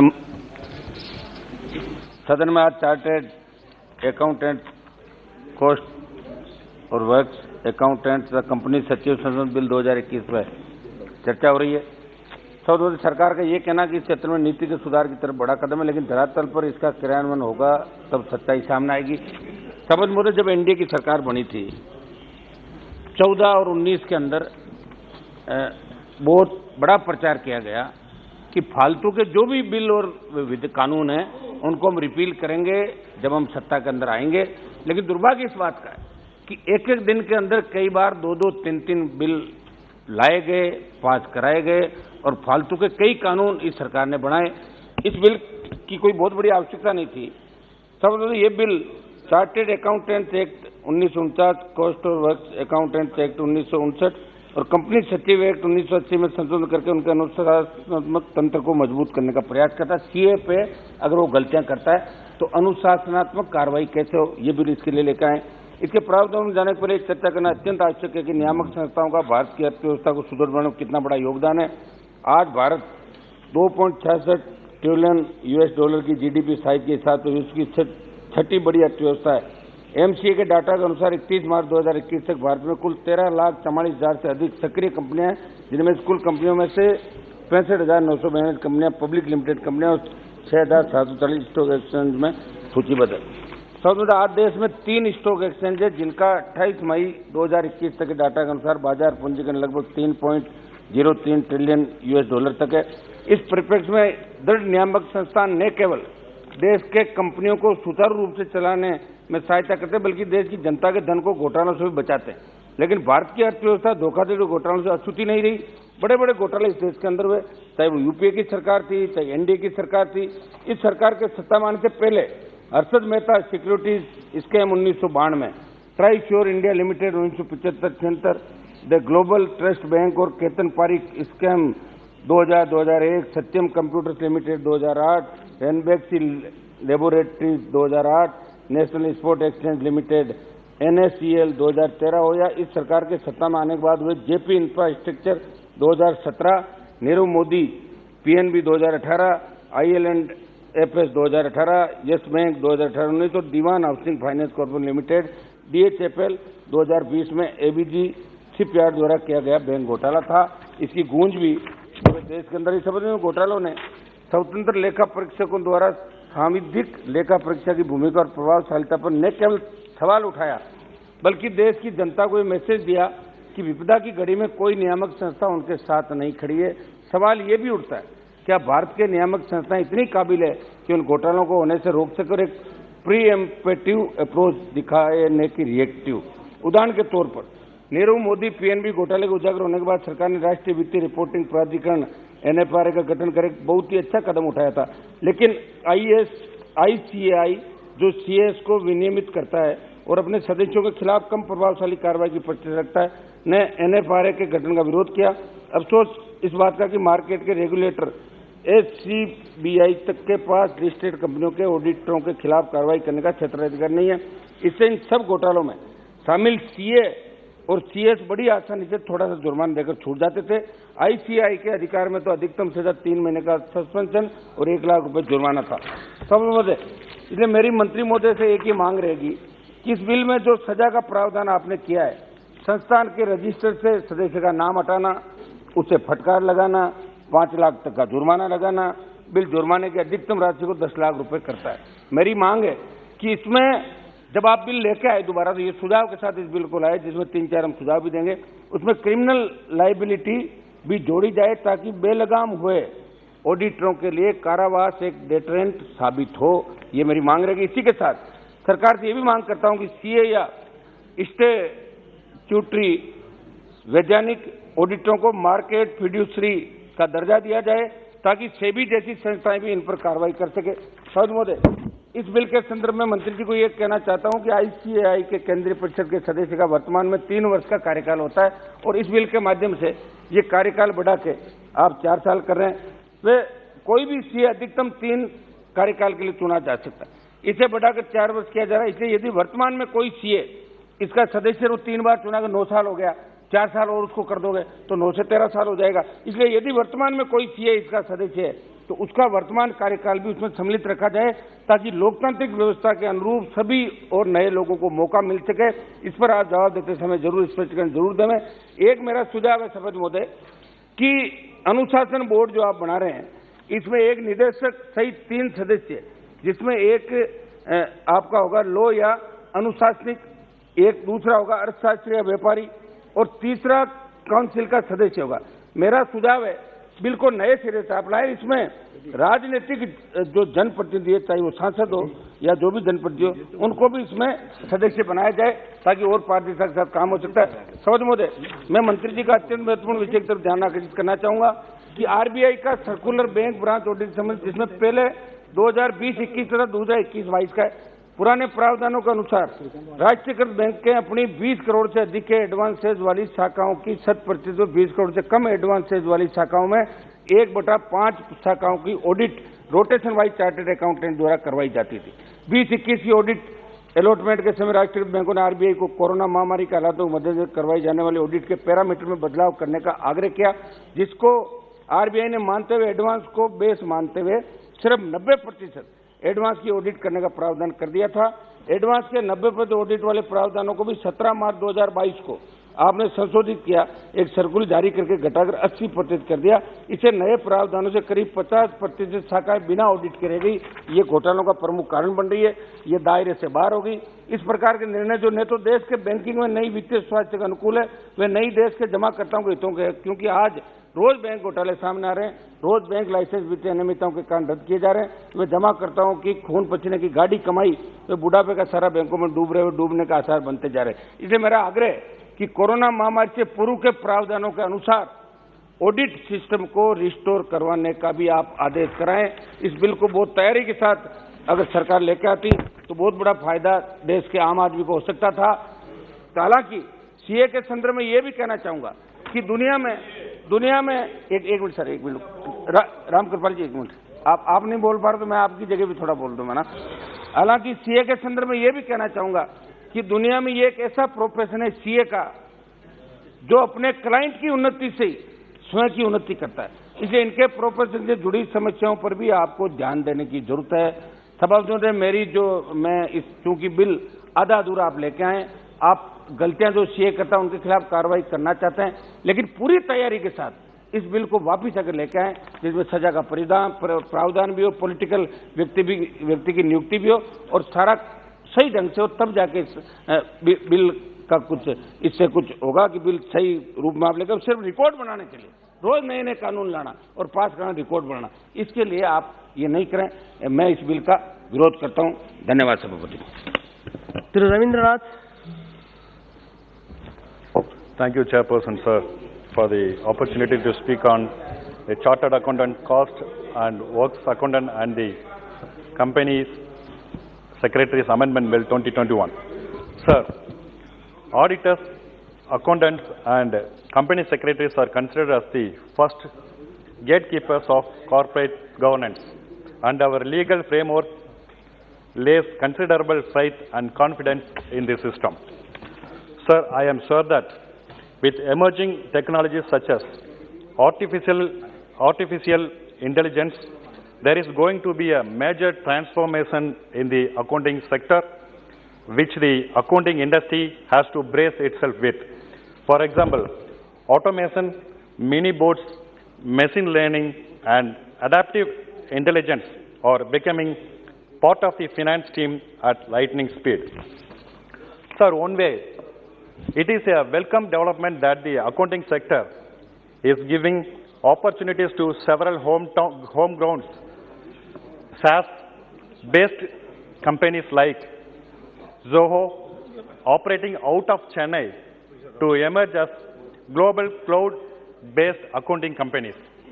But on the other side, sir, these changes like evolving smart and digital technology, continued globalization of reporting standards, and new forms of regulations are creating major challenges for the professionals as well as the regulatory framework.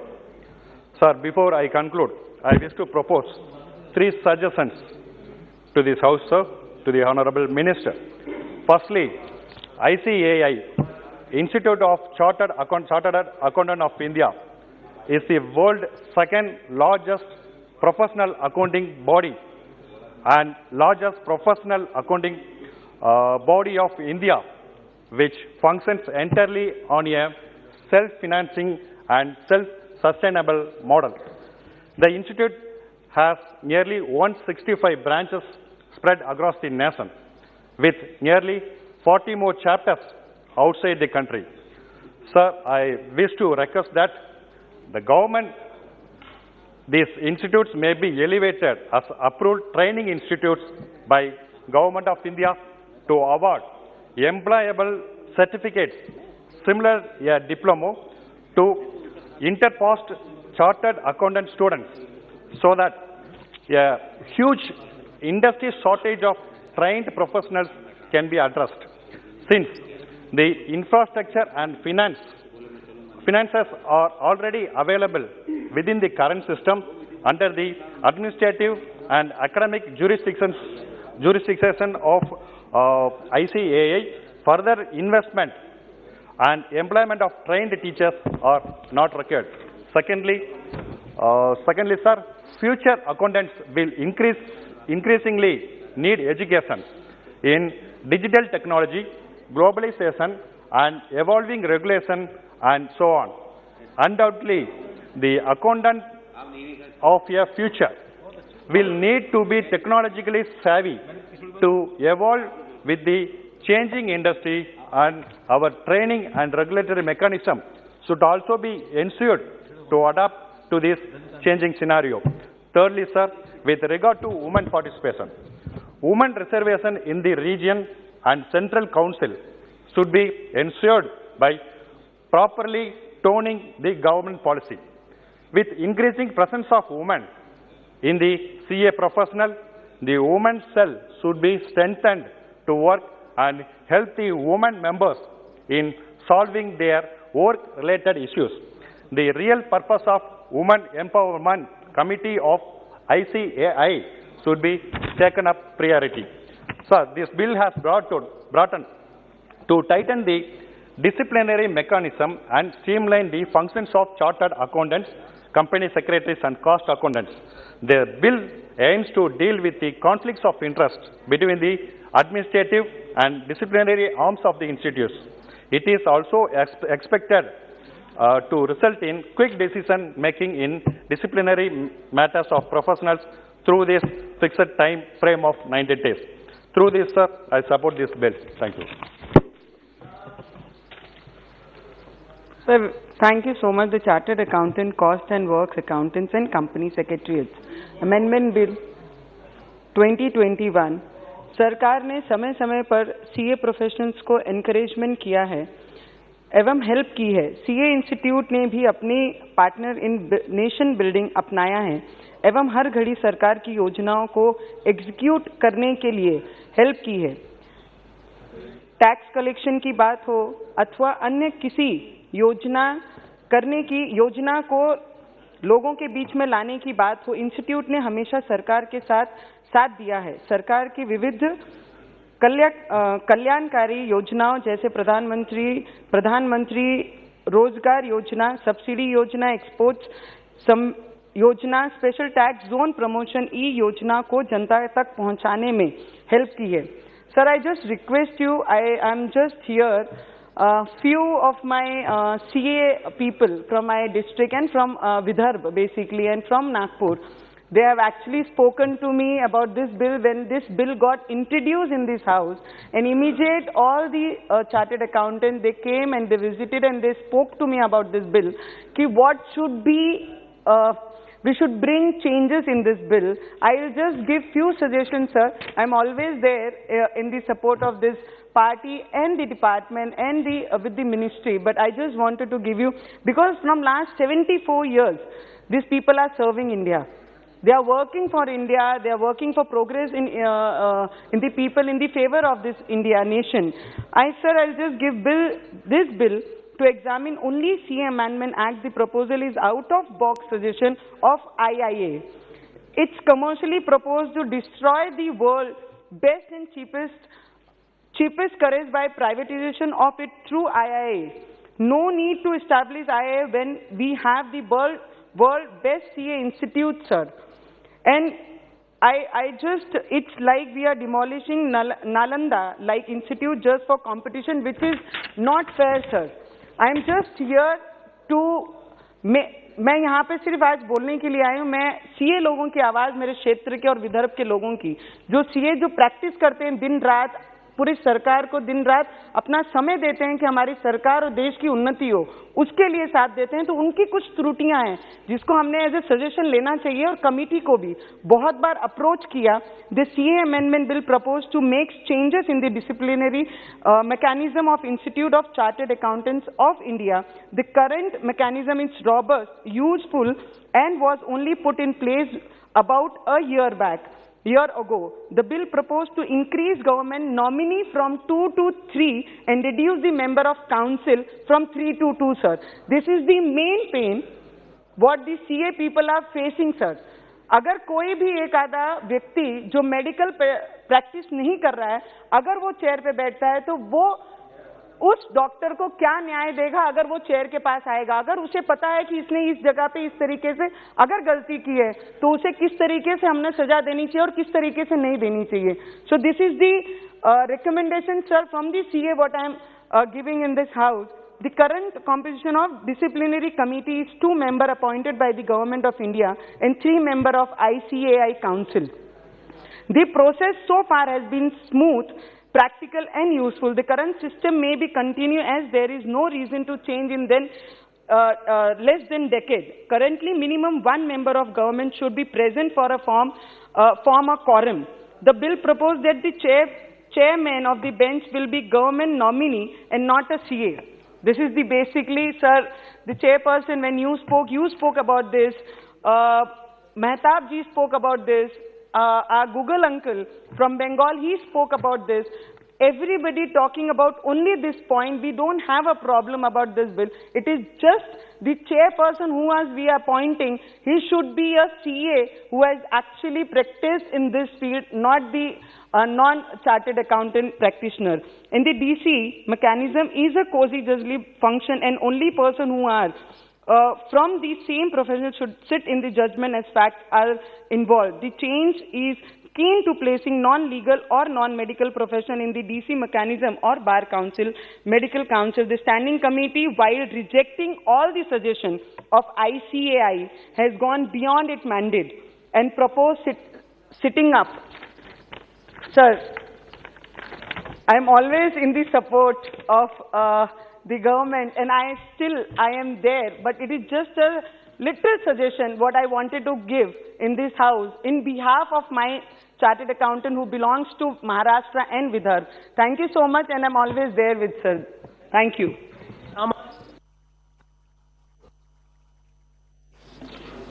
Thank you, Chairman, for giving me an opportunity to participate in this discussion on the amendment bill of the Chartered Accountants Act, the Cost and Works Accountants Act, and the Company Secretaries Act. Sir, I am proud to state that I am a Chartered Accountant, practicing Chartered Accountant, and I am here in this profession for the last 40 years. Sir, the Institute of Chartered Accountants of India since 1949 is being administered by, under the administrative control of the Ministry of Corporate Affairs. It is being managed by a council which has got 40 members, out of which 32 are elected among the members of the institute, members of the profession. 8 are nominated by the Government of India. So there is already a control by the government. I don't know why the government should bring in such a bill where the control they want to, entire control to be taken off by the government or the bureaucrats. It is not fair, sir. Sir, the profession at the time when it was started in 1949, there were only 1,450 members. Now it is 350,000 members. Sir, the total number of students at the time when it was instituted in 1949, it was the number of students were less than 5,000. Now it is more than 8 lakhs. See, the students in 1949 was less than 5,000. Now it is more than 8 lakhs. Sir, our former President of India, he applauded the profession, stating that the Chartered Accountants are partners in nation building. All through the last 72 years, the profession was along with the government, whoever be in government in power. We have contributed largely, and for example, in 1985, the tax audit was brought in, and the Chartered Accountants are doing the tax audit. This was increased the revenue of Government of India to a large extent. So my humble request is that by bringing in certain provisions which will destroy the profession, that government should go back from that decision and it should not be implemented. Sir, say I would just go through the details of the provisions also. As per Section 21B of the Chartered Accountants Act 1949, the disciplinary committee of the ICAI currently consists of 5 members, in which 3 are members of the profession. And the president and vice president of the institute will be either will be the presiding officer of the disciplinary committee. Now, as was already mentioned by all the members, that the disciplinary committee is going to be headed by a bureaucrat. Is it correct? All professions, other professions you go through, it was already mentioned here. I would like, sir, it was, excuse me? It is an insult to the profession, no doubt at all. See, the disciplinary mechanism is a quasi-judicial work, and the members should have adequate knowledge and functional experience in the field of accounting standards. There are international accounting standards, the auditing standards, the commercial laws like income tax, GST, customs, money laundering, Benami property transactions, banking mechanism, and cooperative societies, etc. See, when a person coming from outside the profession, he do not have any experience in these matters. Which government secretary has got any experience in knowing accounting standards, auditing standards? It should not be allowed. Sir, the proposed amendment in the system, regarding the legal profession, it was mentioned by many members. The Bar Council of India, the Council of Architecture, the National Medical Commission, everywhere the person from the profession is heading the disciplinary committee. The Section 9 of the Advocates Act 1961, sir, the Bar Council shall constitute one or more disciplinary committees. Each shall consist of 3 members, out of which 2 shall be persons from the elected by the council and its members, and the 3rd member shall be a person among the advocates who possesses the qualifications specified in the proviso of the section. Sir, the senior-most advocate amongst the members of the disciplinary committee shall be the chairman of the committee. Sir, as per the Architects Act 1972, all the complaints against the architects shall be investigated, and all inquiries relating to misconduct of architects shall be held by a committee of the council consisting of 3 members, of whom 1 shall be elected by the council from among its members, 1 member from among the members nominated under clause B, and 1 member among referred in the clause D, subsection 3 of section 3. The chairman of the disciplinary committee shall be elected by the members of the committee among themselves. Sir, there also only a member of the profession becomes the chairman of the disciplinary committee.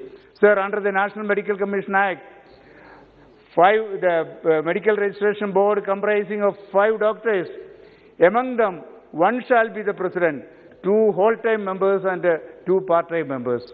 Sir, in the proposed amendment to the Chartered Accountants Act 1949, the majority would be non-chartered accountants, that is, other than chartered accountants, who do not have any experience about the practical functions of the chartered accountants, which is not appropriate and not acceptable to the profession. The interference of the central government in the internal affairs of the institute is an attack on the autonomy of the institute.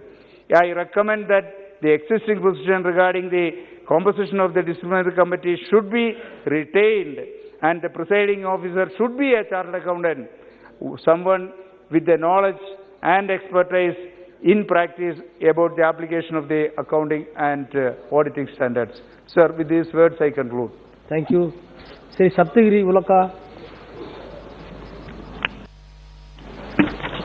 Thank you, Chairman, sir, for allowing me to speak on this very important bill, the Chartered Accountants, the Cost and Works Accountants and the Company Secretaries Amendment Bill 2021. Sir, I rise to oppose the bill, and just like most of my colleagues, they have already mentioned the main issues. I don't want to repeat the thing, and in light of the time available, this bill changes have been proposed to existing legislations governing the apex institution of Chartered Accountants, Cost Accountants and Company Secretaries. Sir, I was going through the Standing Committee report, and on this particular thing, on the proposed constitution of Coordinate Committee, explicitly it has been mentioned, constituting a coordination committee would amount to not only including the autonomy of the institute, but it may also hamper the decision-making authority of the council of the respective institute, which is evident from the functions proposed to be assigned to this committee under subsection 4. A coordination committee of all 3 institutes is already in place as a non-standing committee of the institute under section 17.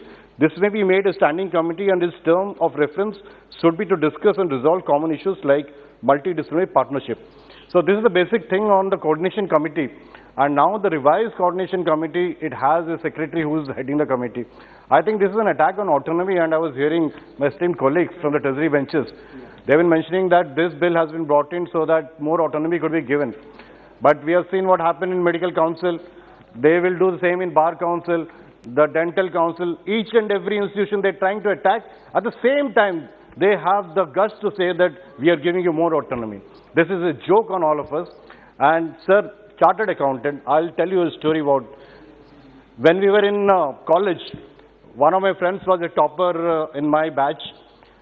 Excepting him, we all decided to get into engineering or medical profession. But that guy, he went into BCom and then he got into chartered accountant. So this institute, through their legacy and history, is a very, very renowned institute, nothing less than the IIMs or IITs.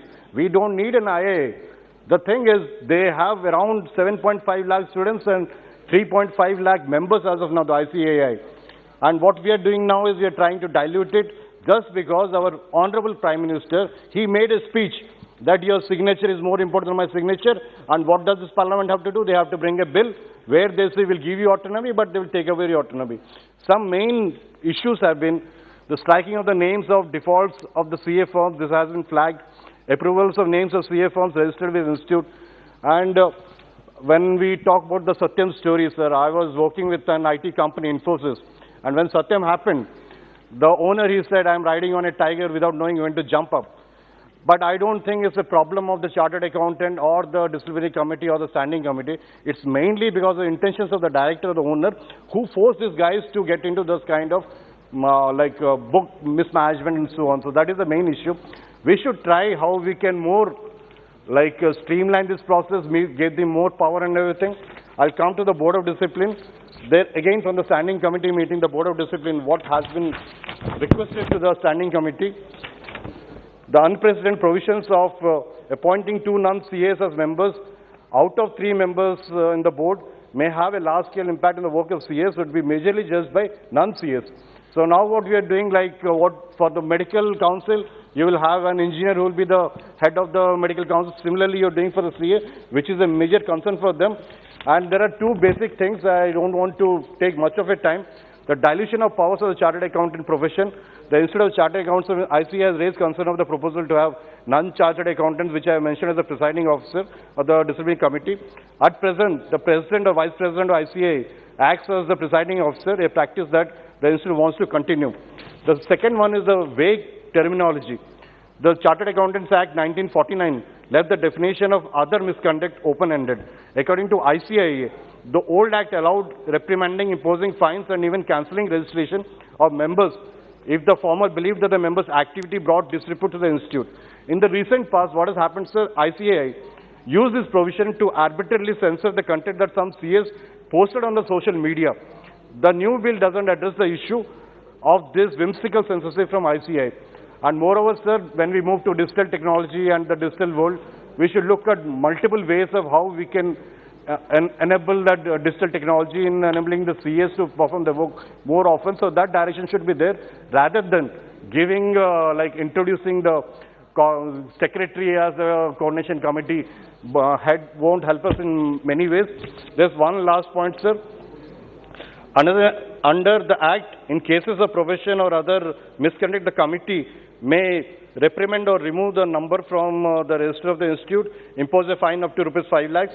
The bill increases the maximum amount of fine to 10 lakhs. I think this amount, I'm not sure what was the calculation methodology. Maybe a fair amount or something has to be discussed. And we should trust our CAs. They have been working for the last 75 years with much dedication, and they are also nation builders. So let's give them more autonomy rather than using the jingoism and taking out the autonomy and saying that we are providing autonomy when we are encroaching on their field areas. So thank you so much. And we oppose the bill. Thank you. Sri Anurag Sharma.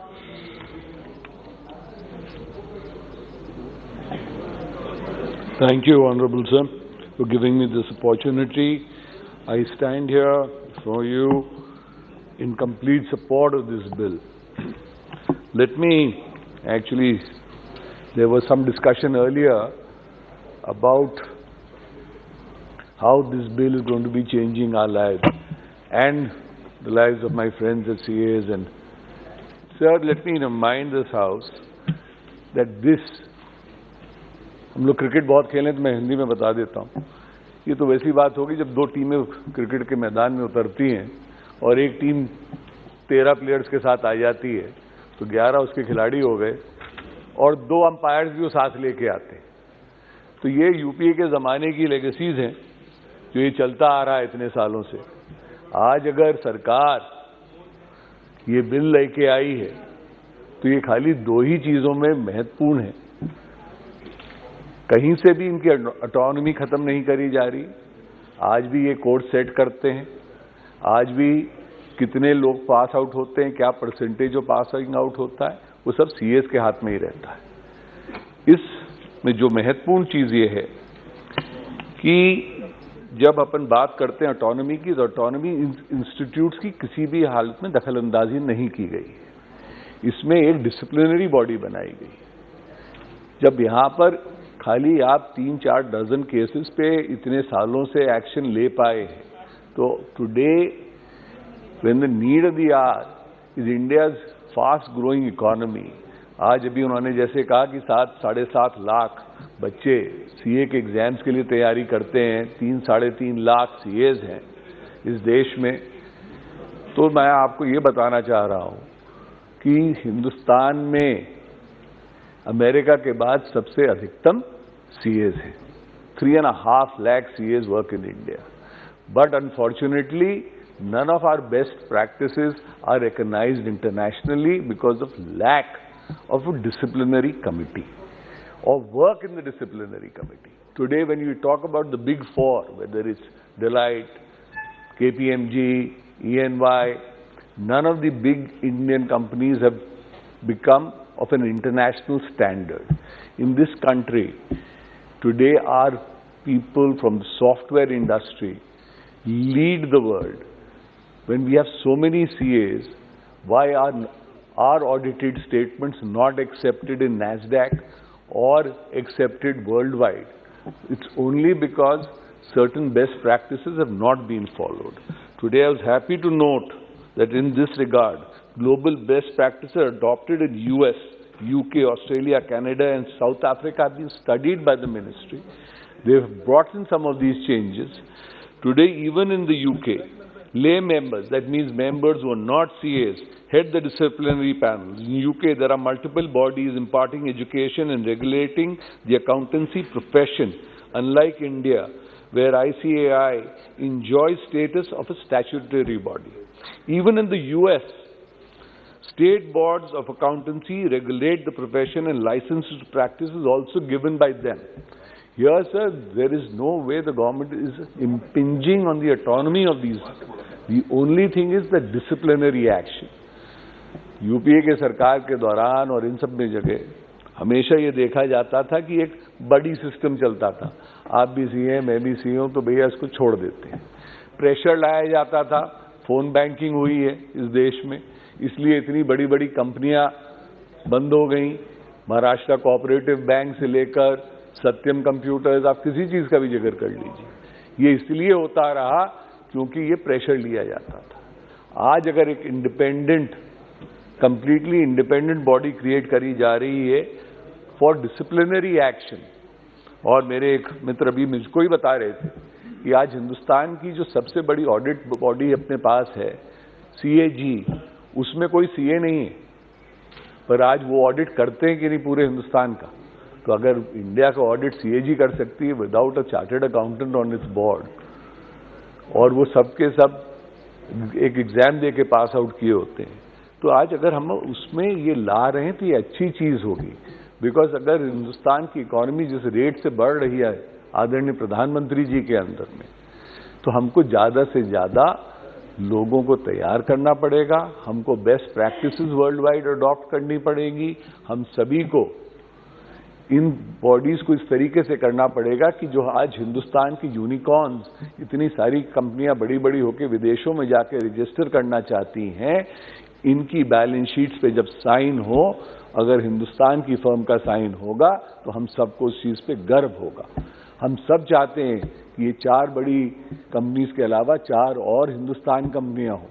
एक जमाने में sir 2 बड़ी हिंदुस्तान की कंपनियां होती थी, TV और बाटली बॉय. मेरे ख्याल से वो आज खत्म भी हो चुकी होंगी. आज मेरे ख्याल से बहुत छोटी रह गई होंगी if you consider them as far as an EY or a Deloitte is concerned. Today, these companies not only employ CAs, CSs or cost accountants, they also employ business managers. They're complete turnkey consultancy firms. So today when we talk about a coordination committee, where does the coordination committee come in? For large corporates, even in India, where a medium scale to a large corporate company is concerned, it has to have the services of all 3. A CA, a cost accountant, as well as a CS. So coordination committee helps in making sure that the best practices are followed and the companies are rightly advised. This has been a major lacuna in our framework. So I think by bringing in this bill, I would like to compliment the Ministry of Corporate Affairs कि आप जो ये करने जा रहे हैं sir, ये बहुत महत्वपूर्ण स्टेप था, बहुत जरूरी स्टेप था. हम कहीं पे भी ये नहीं कहना चाह रहे कि हमारे सीए मित्रों ने इस देश की सेवा नहीं करी। हम कहीं पे भी ये नहीं कहना चाह रहे कि साहब जो कंपनी सेक्रेटरीज हैं वो कम काम करते हैं। हम कहीं नहीं कह रहे कि cost accountancy is not important. Government कहती है ये सब चीजें जरूरी हैं, पर इनकी एक ओवरसाइट भी होनी चाहिए। आप खुद ही मैच खेलें और खुद ही अपने ही रेफरी बनाएं, वो गलत होता है। आज अगर हम किसी चीज में अपने स्पोर्ट्स में भी देखें तो रेफरी बाहर के ही आते हैं और बाहर के ही लोगों से आप तभी विश्वास जागता है। अगर हिंदुस्तान में मैच हो रहा होता, साउथ अफ्रीका रेफरीज आते हैं सर। हमने अपना ही पिच प्रिपेयर किया और अपने ही रेफरीज रख लिए, तो फिर कौन मानेगा इस चीज को। तो इसलिए ये जरूरी होता है। And I would like to compliment the government for following some of the best practices which are now being practiced in India. I'm happy to note that most of these advices given by the standing committee have been accepted, are there. The only tricky issue here remains to be seen is whether the chairman should be from the CS themselves or from outside. I think for Sir, if I can complete, you can please interject later. No interference, please, please, please. I didn't interject when you were speaking, sir. So if you allow me that courtesy, I would be very grateful. Namaste. When you spoke, nobody interfered, na? You made your point clear. So I appreciate what the honourable member had said. I appreciate your concern for the CS, sir. I work with CS all my life. I work as a corporate with them. I appreciate the great work you've done. But yes, there needs to be an oversight body. Your autonomy is nowhere being impunged by the government. You are still deciding even the number of CAs which pass the exam every year.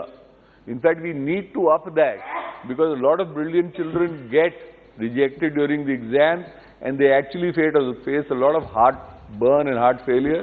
किसी को भी exam में fail होने के बाद अच्छा नहीं लगता सर। वो बच्चे सब ब्रिलियंट होते हैं। जितने हम सीएस किस देश में तैयार करेंगे, क्योंकि आप आज जीएसटी में भी सीएस हमारे साथ काम करते हैं, आज कॉर्पोरेट टैक्स लॉ के लिए भी सीएस साहब काम करते हैं, सीएस साहब आज हमारे इनकम टैक्स के लिए भी काम करवाते हैं। सो सारी चीजों में सीएस और सीएस का काम रहता है। हमको जब एनर्जी ऑडिट की जरूरत पड़ती है तो इसीलिए मैं सरकार को बधाई देना चाहता हूं कि एटलीस्ट इस बॉडी की वजह से हिंदुस्तान के लिए आगे जो हमारे लोग प्रैक्टिस करेंगे, हमारी ऑडिटेड बैलेंस शीट जाएंगी, हमको वहां पे दूसरी बार जाके उनको फिर से ऑडिट कराने की जरूरत नहीं पड़ेगी। So with this few words, I would like to commend this bill to the House, and I hope the House passes it with a thumping majority. Thank you. Sri Arvind Sawant. Thank you, Chairman, sir. The Chartered Accountants, the Cost and Works Accountants and the Company Secretaries Amendment Bill 2021, on which I would like to express my opinion. Sir, I have listened to a lot of people who are expertise, who are Chartered Accountants. One of the finest gentlemen, Anuragji, also spoke very well right now. I listened to you also. Sir, the fact remains that the institutes, right now there is only one institute. I don't know why you are saying institutes. Only one institute is right now. Indian Institute of Chartered Accountants is the only institute in the country. There is no IIT like IIT, IIM, in number of institutes are there in number of regions. Only one institute is there. And as he has rightly pointed out, out of 40 directors or 40 members of the board, 32 are getting elected, 8 are being nominated by the government. What Anurag Sharma ji has expressed, I appreciate one point, he want to upgrade the standards and all. Okay, it's fine, we are supporting that idea. But the fact remains that the autonomy of the institute is being introduced by the government. And what is the interest behind it? The standing committee itself has given a report in which they have categorically mentioned that the appointing a chairman or a president for the disciplinary committee from the bureaucrat is objectionable. And he has given an example that CAG they don't have a chartered accountant. I hope the honorable gentleman will go and clear it, whether the chartered accounts are there in CAG or not. Why you need a bureaucrat? First thing. Secondly, why you need to interfere in this institute or intervene in the institute? Why you want to destroy the autonomy of the institute? And why, while doing so, the institute which has served the country for 70 years, 30, 40 years, whatever it may be. While you brought GST, you brought so many other things. You had a deal with the SEBI, RBI, everywhere. The Chartered Accountant Institute always help them, cooperated them, even in finalizing the taxation also they have come forward and help the government. Now see here, in clause 9A, there shall be a coordination committee consisting of the President, Vice President and the Secretary of the Council of each of the institutes. Each of the institutes. Where are the others? I would like to know. Each of the institutes, there is only one institute. Are you going to form more institutes region-wise? Let it be very clear from that. The Cost Accountant of India and Company Secretaries of India for the development and harmonization of the profession of Chartered Accountants, Cost Accountants and companies. Is it not, harmony is not there? I would like to know from you, you are a Chartered Accountant. Whether the harmony is not there, sir, I am lucky. I stay in Mumbai, chairman was from Mumbai, I think. 1 minute. There is no competition between these institutes. That's what I am saying. They are going 1 minute. Harmony is there or please not? address the chair. I am asking you harmony, forget about that. I was really lucky to attend the convocation programs of them. The students, outstanding, meritorious, as he has rightly pointed out. The engineer did not go, he went to a Chartered Accountant exam. And then when I was speaking to them, I said, in the entire education system, Chartered Accountants are the only ekalavyas. So there is no college. You show me a Chartered Accountant college in the country. There is no college. The students are studying of their own and appearing for the exam. And I said, you are the ekalavyas. Outstanding. And brilliant students are coming out of it. And when they are doing something, you have lost the trust in that. I do remember in 2017, when the Honorable Prime Minister had addressed them, he had a concern, definitely he had a concern. He had a concern about certain irregularities being done by some of the businessmen and so many people. So many industries have ran away from the country. If you look at the NCLT, somebody has referred it. Look at the NCLT's decision, sir. The way NCLT is working, I would like to know from the Honorable Minister, during the after the formation of the NCLT, what are the decisions given by the NCLT? How many cases have dealt by the NCLT, and look at them. Look at JET. The company which is having a capital of around thousands of crores is being sold for a few crores. And then they ask the bankers. The bankers are who? Our own PSU bank. Do you have any objection? They simply say no. Why? Who is advising to say no to? Because they have given the loan, the deputies from the bank, PSU bank, and in front of the NCLT court, they say, do you have any objection if you get 300 crores or 400 crores? They say no. This is what is happening, and there we need a chartered accountant. As far as the other issues are concerned, I feel the standing committee has... 1 minute, within a minute, I know because a lot of people have talked about it, and I know what are the opinion, I support what are the ideas they are serving. I'll request the Honorable Minister that look at the standing committee's report, and I will again request you, better. Now where is the attention? Enlighten me, he can enlighten me on this, because what I heard is that the institute is having 15,000 crore rupees with them. Is it correct or wrong? 15,000 crore, 1,500 crores. Sorry, I'll correct it, there's no problem about it. 1,500 crore rupees are with them. Now the government's committee will come. And who will intervene? Where the money will be spent? Nothing is mentioned in this term. Finance, no money. वो कह रहे हैं उनको पैसा नहीं देना है. अरे पैसा नहीं, उनके पास पैसा है. आपका ध्यान उस पैसे पे है क्या? वो भी तो बताओ. Please ये भी तो मालूम पड़ने तो हमें. Whether you are paying attention over there. That is what I feel, and therefore I request the chairman to the minister, to you, to the minister, let us send this bill to the selection committee again. Let us discuss it elaborately, and let us come with a very good bill which will protect the investors also and which will serve the institute also. Thank you so much. Thank you very much. Sri Adiranjan Chaudhary. Sir, हमारा member है sir. One member is left from our end, sir. One member is left, sir. Here also. Oh, sorry, sir. Oh, BJP 10 is there, na? Yes.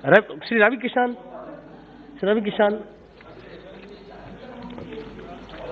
सर्वप्रथम मैं आपको धन्यवाद देना चाहता हूं कि आपने मुझे महत्वपूर्ण विधेयक पर बोलने का मौका दिया, अध्यक्ष महोदय।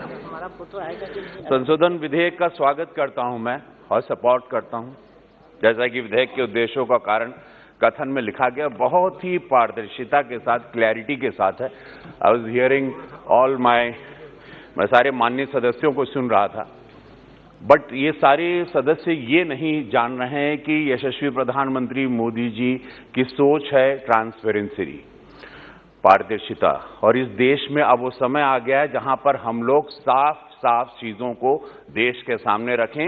ये देश एक नया भारत बन रहा है, एक नई सोच का भारत।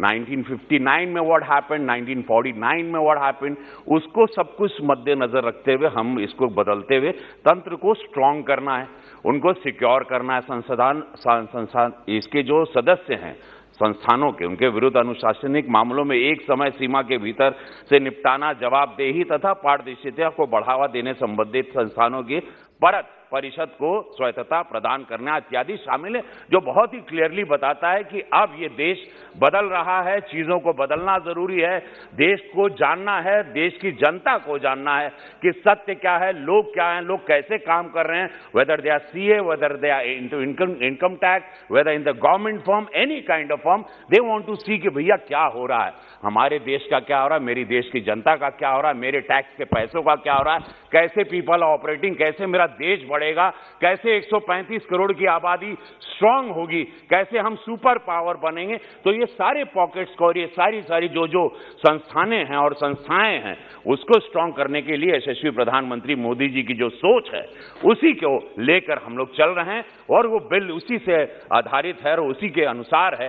अब अपोजिशन को भी ये जानना जरूरी है कि ये देश बदल रहा है, अपने आप को स्ट्रांग कर रहा है विथ ट्रांसपेरेंसी के साथ और ऑनेस्टी के साथ। अध्यक्ष महोदय, मेरा ऐसा मानना है कि आज के बदलते परिवेश में जवाबदेही, पारदर्शिता अत्यंत महत्वपूर्ण है।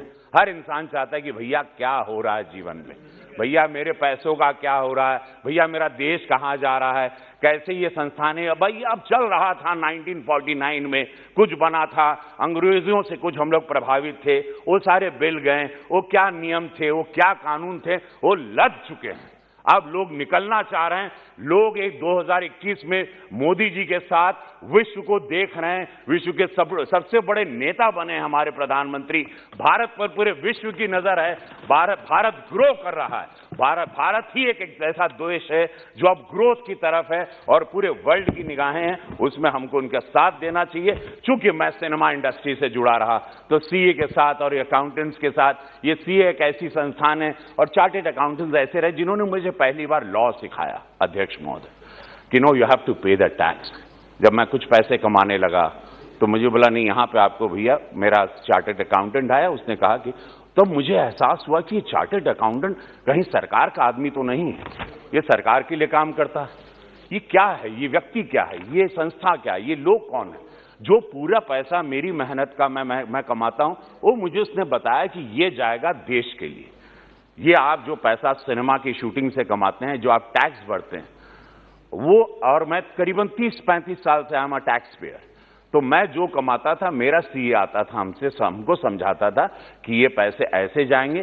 तब मुझे पता कि नेशन बिल्डिंग में ये संस्था, chartered accountant, this firm, they are so strong, ये लोग इतने महत्वपूर्ण स्तंभ हैं इस देश के, इनको सिक्योर्ड करना, उनको पारदर्शिता में लाना, उनको प्रोटेक्ट करना, ये भारत सरकार का काम है और ये अब सोचा गया, ये मुझे बहुत अच्छा लगा। मैं इस बिल का सपोर्ट करता हूं और इस संसाधनों के साथ, नहीं डेफिनेटली ये, भाई आप लोग समझ रहे हैं, भाई समझ रहे हैं आप लोग, नहीं बहुत हमदम सही बता रहे हैं, इसको एकदम सही तरीके से जा रहे हैं, आप लोग नहीं समझ पा रहे, आप लोग नहीं समझ पा क्या, नहीं आप लोग समझ नहीं पा रहे हो। देखो दिक्कत यह है कि उस कुर्सी पर चले जाने के बाद आधी बुद्धि बंद हो जाती है, वो कुर्सी का दोष है। Thank you Shri Danish Ali. तो अब ये देखिए कि ये देश कहां, और आप लोग भी गर्व करते हैं, आप लोग भी बड़ा महसूस करते हैं कि अब भारत कैसा हो गया, आप लोग विदेश भी जाएं। अभी हमको 1 तारीख को चार्टेड अकाउंटेंट, अध्यक्ष महोदय क्षमा चाहते हैं, बस मैं I am finishing now, but मैं आई जस्ट वांट टू से कि संस्थानों को प्रोफेशनल विरुद्ध इनके साथ जो भी निर्णय में मदद मिलेगी, देश की आर्थिक प्रगति के लिए कानून में परिवर्तन आवश्यक होता है। लेखापाल अधिनियम 1980 के लिए सरकार द्वारा महत्वपूर्ण है। आज के परिवेश में जवाबदेही पारदर्शिता को हर विभाग में केंद्र में लाया जाए, ये देश की सख्त जरूरत है। यही यशस्वी प्रधानमंत्री मोदी जी चाहते हैं। बस आई फिनिश नाउ, फिनिश। प्रस्तावित संसाधनों के इन संस्थानों को पारदर्शिता जवाबदेही सुनिश्चित होगी। बस मैं ये चाहता हूं, ट्रांसपेरेंसी बहुत जरूरी है अध्यक्ष महोदय, इस देश को स्ट्रांग करने के लिए सत्य हमेशा सामने रहे। धन्यवाद। श्री धन्यवाद सभापति महोदय, आपने मुझे the chartered accountant, the cost and works accountant and the company secretaries amendment bill be brief, you are having only 3 minutes 21 पर बोलने का मौका दिया। सभापति महोदय, ये सरकार झूठ जो है बड़े कॉन्फिडेंस के साथ बोलती है और मुझे ताज्जुब है इस बात का। एक तरफ तो सरकार जो है जितनी सरकारी कंपनियां थी, जो पीएसयूज थी, उनका निजीकरण करने में लगी है और दूसरी तरफ जितनी स्वायत्त संस्थाएं हैं, जितनी ऑटोनोमस बॉडीज हैं, जो प्रोफेशनल्स की ऑटोनोमस बॉडीज हैं, उनका सरकारीकरण करने में लगी है। ये कंट्रडिक्शन जो है इस सरकार का, ये इतना भयंकर है, ये देश को कहां ले जाएगा। सभापति महोदय, 1949 की ये संस्था जो चार्टर्ड अकाउंटेंट्स की है, सर उसका सरकारीकरण करने में लगे हैं। हर चीज में आपको सरकारीकरण करना है। मुझे ताज्जुब होता है, आदरणीय प्रधानमंत्री जी ने यही कहा था कि इस देश में बाबू जो है रेड टेपिज्म को खत्म करना है, सब कुछ बाबू तय करते हैं। यहां क्या कर रहे हो? जो ऑटोनॉमस बॉडी है, जो खुद की ऑटोनॉमस बॉडी, वो लोग अपना इतना अच्छी ऑर्गेनाइजेशन उसको खत्म करके आप बाबुओं को वहां बिठा रहे हो। वो बात अलग है कि आज इनका भी कल उत्तर प्रदेश में मंत्रिमंडल बना, परसों वहां भी बाबुओं को जो है वक्त आने वाला है कि आप पॉलिटिकल लोग मंत्री नहीं बनोगे, आप मंत्री नहीं बनोगे, बाबू भी आएंगे और बाबू ही मंत्री बनेंगे। सभापति महोदय, मैं आपके माध्यम से सिर्फ इतना कहना चाहता हूं, देखिए इस सरकार ने क्या किया है, हर ऑर्गेनाइजेशन में अपना कब्जा करना चाहती है, डायरेक्टली या इनडायरेक्टली। भाई इतनी अच्छी ऑर्गेनाइजेशन चल रही है, आप आज चार्टर्ड अकाउंटेंट्स को आप कंट्रोल कर रहे हो, कल आप कहोगे कि साहब बार काउंसिल को भी कंट्रोल करना है, परसों आपको बाकी तो कोई ऑर्गेनाइजेशन आपने छोड़ी नहीं है। जितनी इंडिपेंडेंट बॉडीज थी सबको ध्वस्त करने का काम आपने कर दिया है। साहब ये बड़ी मुश्किल से, बड़ी मेहनत से इन प्रोफेशनल्स ने इस ऑर्गेनाइजेशन को खड़ा किया, उसको आप कंट्रोल करने की कोशिश मत कीजिए। मैं आपके माध्यम से सभापति महोदय, देखिए 3.5 लाख जो है चार्टर्ड अकाउंटेंट्स हैं और जो एक टेस्ट होता है सभापति महोदय, उस पर आज तक सरकार के तो कितने पेपर्स लीक होते हैं जो सरकार एग्जामिनेशन कंडक्ट कराती है, लेकिन चार्टर्ड अकाउंटेंट्स के टेस्ट का आज तक कोई आप नहीं कह सकते कोई पेपर लीक हुआ हो या कहीं कोई कॉम्प्रोमाइज हुआ हो। ऐसी ऑटोनॉमस बॉडी को आप जो है कंट्रोल कराना चाहते हैं। आप उनको अभी सत्ता पक्ष के एक वरिष्ठ सांसद, मैं बहुत रिस्पेक्ट करता हूं अनुराग, वो बोल रहे थे कि साहब खुद आप तय करेंगे, खुद ही खेलेंगे, खुद ही खिलाड़ी होंगे और खुद ही एम्पायर होंगे। साहब सरकार में क्या होता है, क्या सरकारी बाबू अगर किसी के खिलाफ शिकायत आती है तो क्या सेक्रेटरी अपने जॉइंट सेक्रेटरी या डायरेक्टर के खिलाफ इंक्वायरी नहीं करता? क्या वहां पर उसको पनिशमेंट नहीं मिलता? अरे ये कहां का तर्क है आपका कि वो ऑटोनोमस बॉडी है तो वो अपनी डिसिप्लिनरी कमेटी नहीं बना सकती, जबकि सरकार के अंदर तो जो सीनियर ऑफिसर होता है वही जूनियर ऑफिसर खिलाफ कार्रवाई करता है। ये कंट्राडिक्शन है। One more, honorable members, one more member left out, Adhir Ranjan has to speak. Thereafter the house may be adjourned if the sense, I want to know the sense of the house, let it be extended for 10 minutes. Sir, I am just concluding. ये conflict of interest की बात करते हैं, conflict of interest की बात करते हैं sir, ये कहाँ, मतलब क्या सरकार में ये कॉन्फ्लिक्ट ऑफ इंटरेस्ट नहीं है? सर मैं आपके माध्यम से इतना ही कहना चाहता हूँ, मेडिकल कमीशन बिल आया था, हमने भी सपोर्ट किया था कि शायद कुछ अच्छा होगा, लेकिन हम देख रहे हैं अब कि सब कुछ सरकार के कंट्रोल में आ गया। मैं आपके माध्यम से इतना ही कहना चाहता हूँ कि सरकार ऐसी ऑटोनोमस बॉडीज में इंट्रूजन ना करें, उनकी स्वायत्ता के साथ कॉम्प्रोमाइज ना करें। जो स्वायत्त बॉडी है, जो ऑटोनोमस बॉडी है, उनको ऑटोनॉमी उनकी ग्रांट होनी चाहिए। मैं इस बिल का विरोध करता हूं इन्हीं शब्दों के साथ। बहुत बहुत धन्यवाद। Shri Adhir Ranjan Chowdhury, no cross talk please, no cross talk. Sir, I rise to make a short intervention into the legislative document, which is absolutely a voluminous document consisting of 106 clauses under the nomenclature of the Chartered Accountants, the Cost and Work Accountants, and the Company Secretary's Amendment Bill 2021. Sir, I know that there is a paucity of time, so I shall be very much brief on my deliberation. Sir, एक चीज तो मुझे ये लगता है कि we are getting wise after the event. That means एक के बाद एक फ्रॉडस्टर जब देश को लूट के भाग रहे हैं, तो हम उसके पीछे पीछे भी दौड़ रहे हैं। आज आप खुद देखो कि कैरिबियन सी के बगल में बैठ के हमारे नीरव मोदी साहब हिंदुस्तान की सारे पैसा लूट करके मस्ती बना रहे हैं, और वो सब हम फेसबुक में देख रहे हैं। ये मोदी नहीं, नीरव मोदी, ये मोदी नहीं। हो सकता कोई ताल्लुकात हो भी हो, लेकिन ये अलग मोदी है, ये अलग मोदी। कोई ताल्लुकात ये नहीं, मुझे पता नहीं। तो कैरिबियन सी के किनारे बैठते हुए एक मोदी मस्ती मार रहे हैं, और हमारे यहाँ दूसरे मोदी जी के नेतृत्व में हम कानून बना रहे हैं। मतलब यही कहना मेरा कि we are getting wise after the event.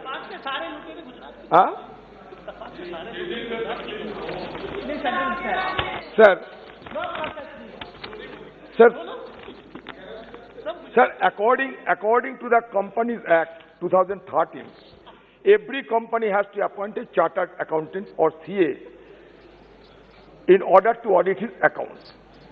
In case of certain companies, the central government can direct conduct of cost audits by cost accountants. The Companies Act 2013 also requires certain classes of companies to appoint a company secretary to ensure compliance with provision of this Act. This is the background of this Act. In India, CA, CWA and CS are regulated according to the provision of the Chartered Accountants Act 1949, the Cost and Works Accountants Act 1959, and the Company Secretary Act 1980 respectively. The three acts provide for setting up of the Institute of Chartered Accountants of India, the Institute of Cost Accountants of India, and the Institute of Company Secretaries of India. The affairs of the institutes are managed by the respective councils. Sir, in recent years, India has seen several frauds and scandals. In the backdrop of a major fraud that took place during the NDA regime, Punjab National Bank in 2018, the central government set up the National Financial Reporting Authority. Under the Companies Act 2013, the NFRA is empowered to investigate matters of professional or other misconduct by chartered accountants or firms of chartered accountants. This was a move away from self-regulation of the profession of the chartered accountancy as was followed so far. Sir, I will focus on 5 issues. I will focus simply on 5 issues in regard to this legislative document. Number 1, while the bill reduces the role of the 3 professional institutes with respect to representation on the Board of Discipline and the Disciplinary Committee, it continues to rely on the Council for nominating the external members. Note that under the current framework, the external members on the Disciplinary Committee of the 3 professions are nominated by the central government independently. Under the CA Act, the central government independently nominates 1 member on the Board of Discipline. It is unclear. I would also flag the attention of this government and the concerned ministry that it is unclear how the conflict of interest between the disciplinary and administrative function will be addressed if the council continue to be involved in recommending who could be on such disciplinary entities. Number one. Number two, sir, the bill provides for setting up a coordination committee chaired by the Secretary of the Ministry of Corporate Affairs to coordinate functions of the three institutes and align cross-disciplinary regulatory mechanism for interprofessional development. The function proposed for the coordination committee may overlap with the current mandate of the three institutes and the council. For instance, the coordination committee will ensure quality improvement in academics, research, and all related work of the institute. It will also focus on coordination and collaboration among the profession.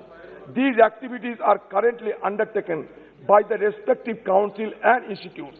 As the three institutes also have committees for coordinating among themselves, it is still unclear as to why there is a need to set up another coordination council. So it is simply an overlapping legislative document whereby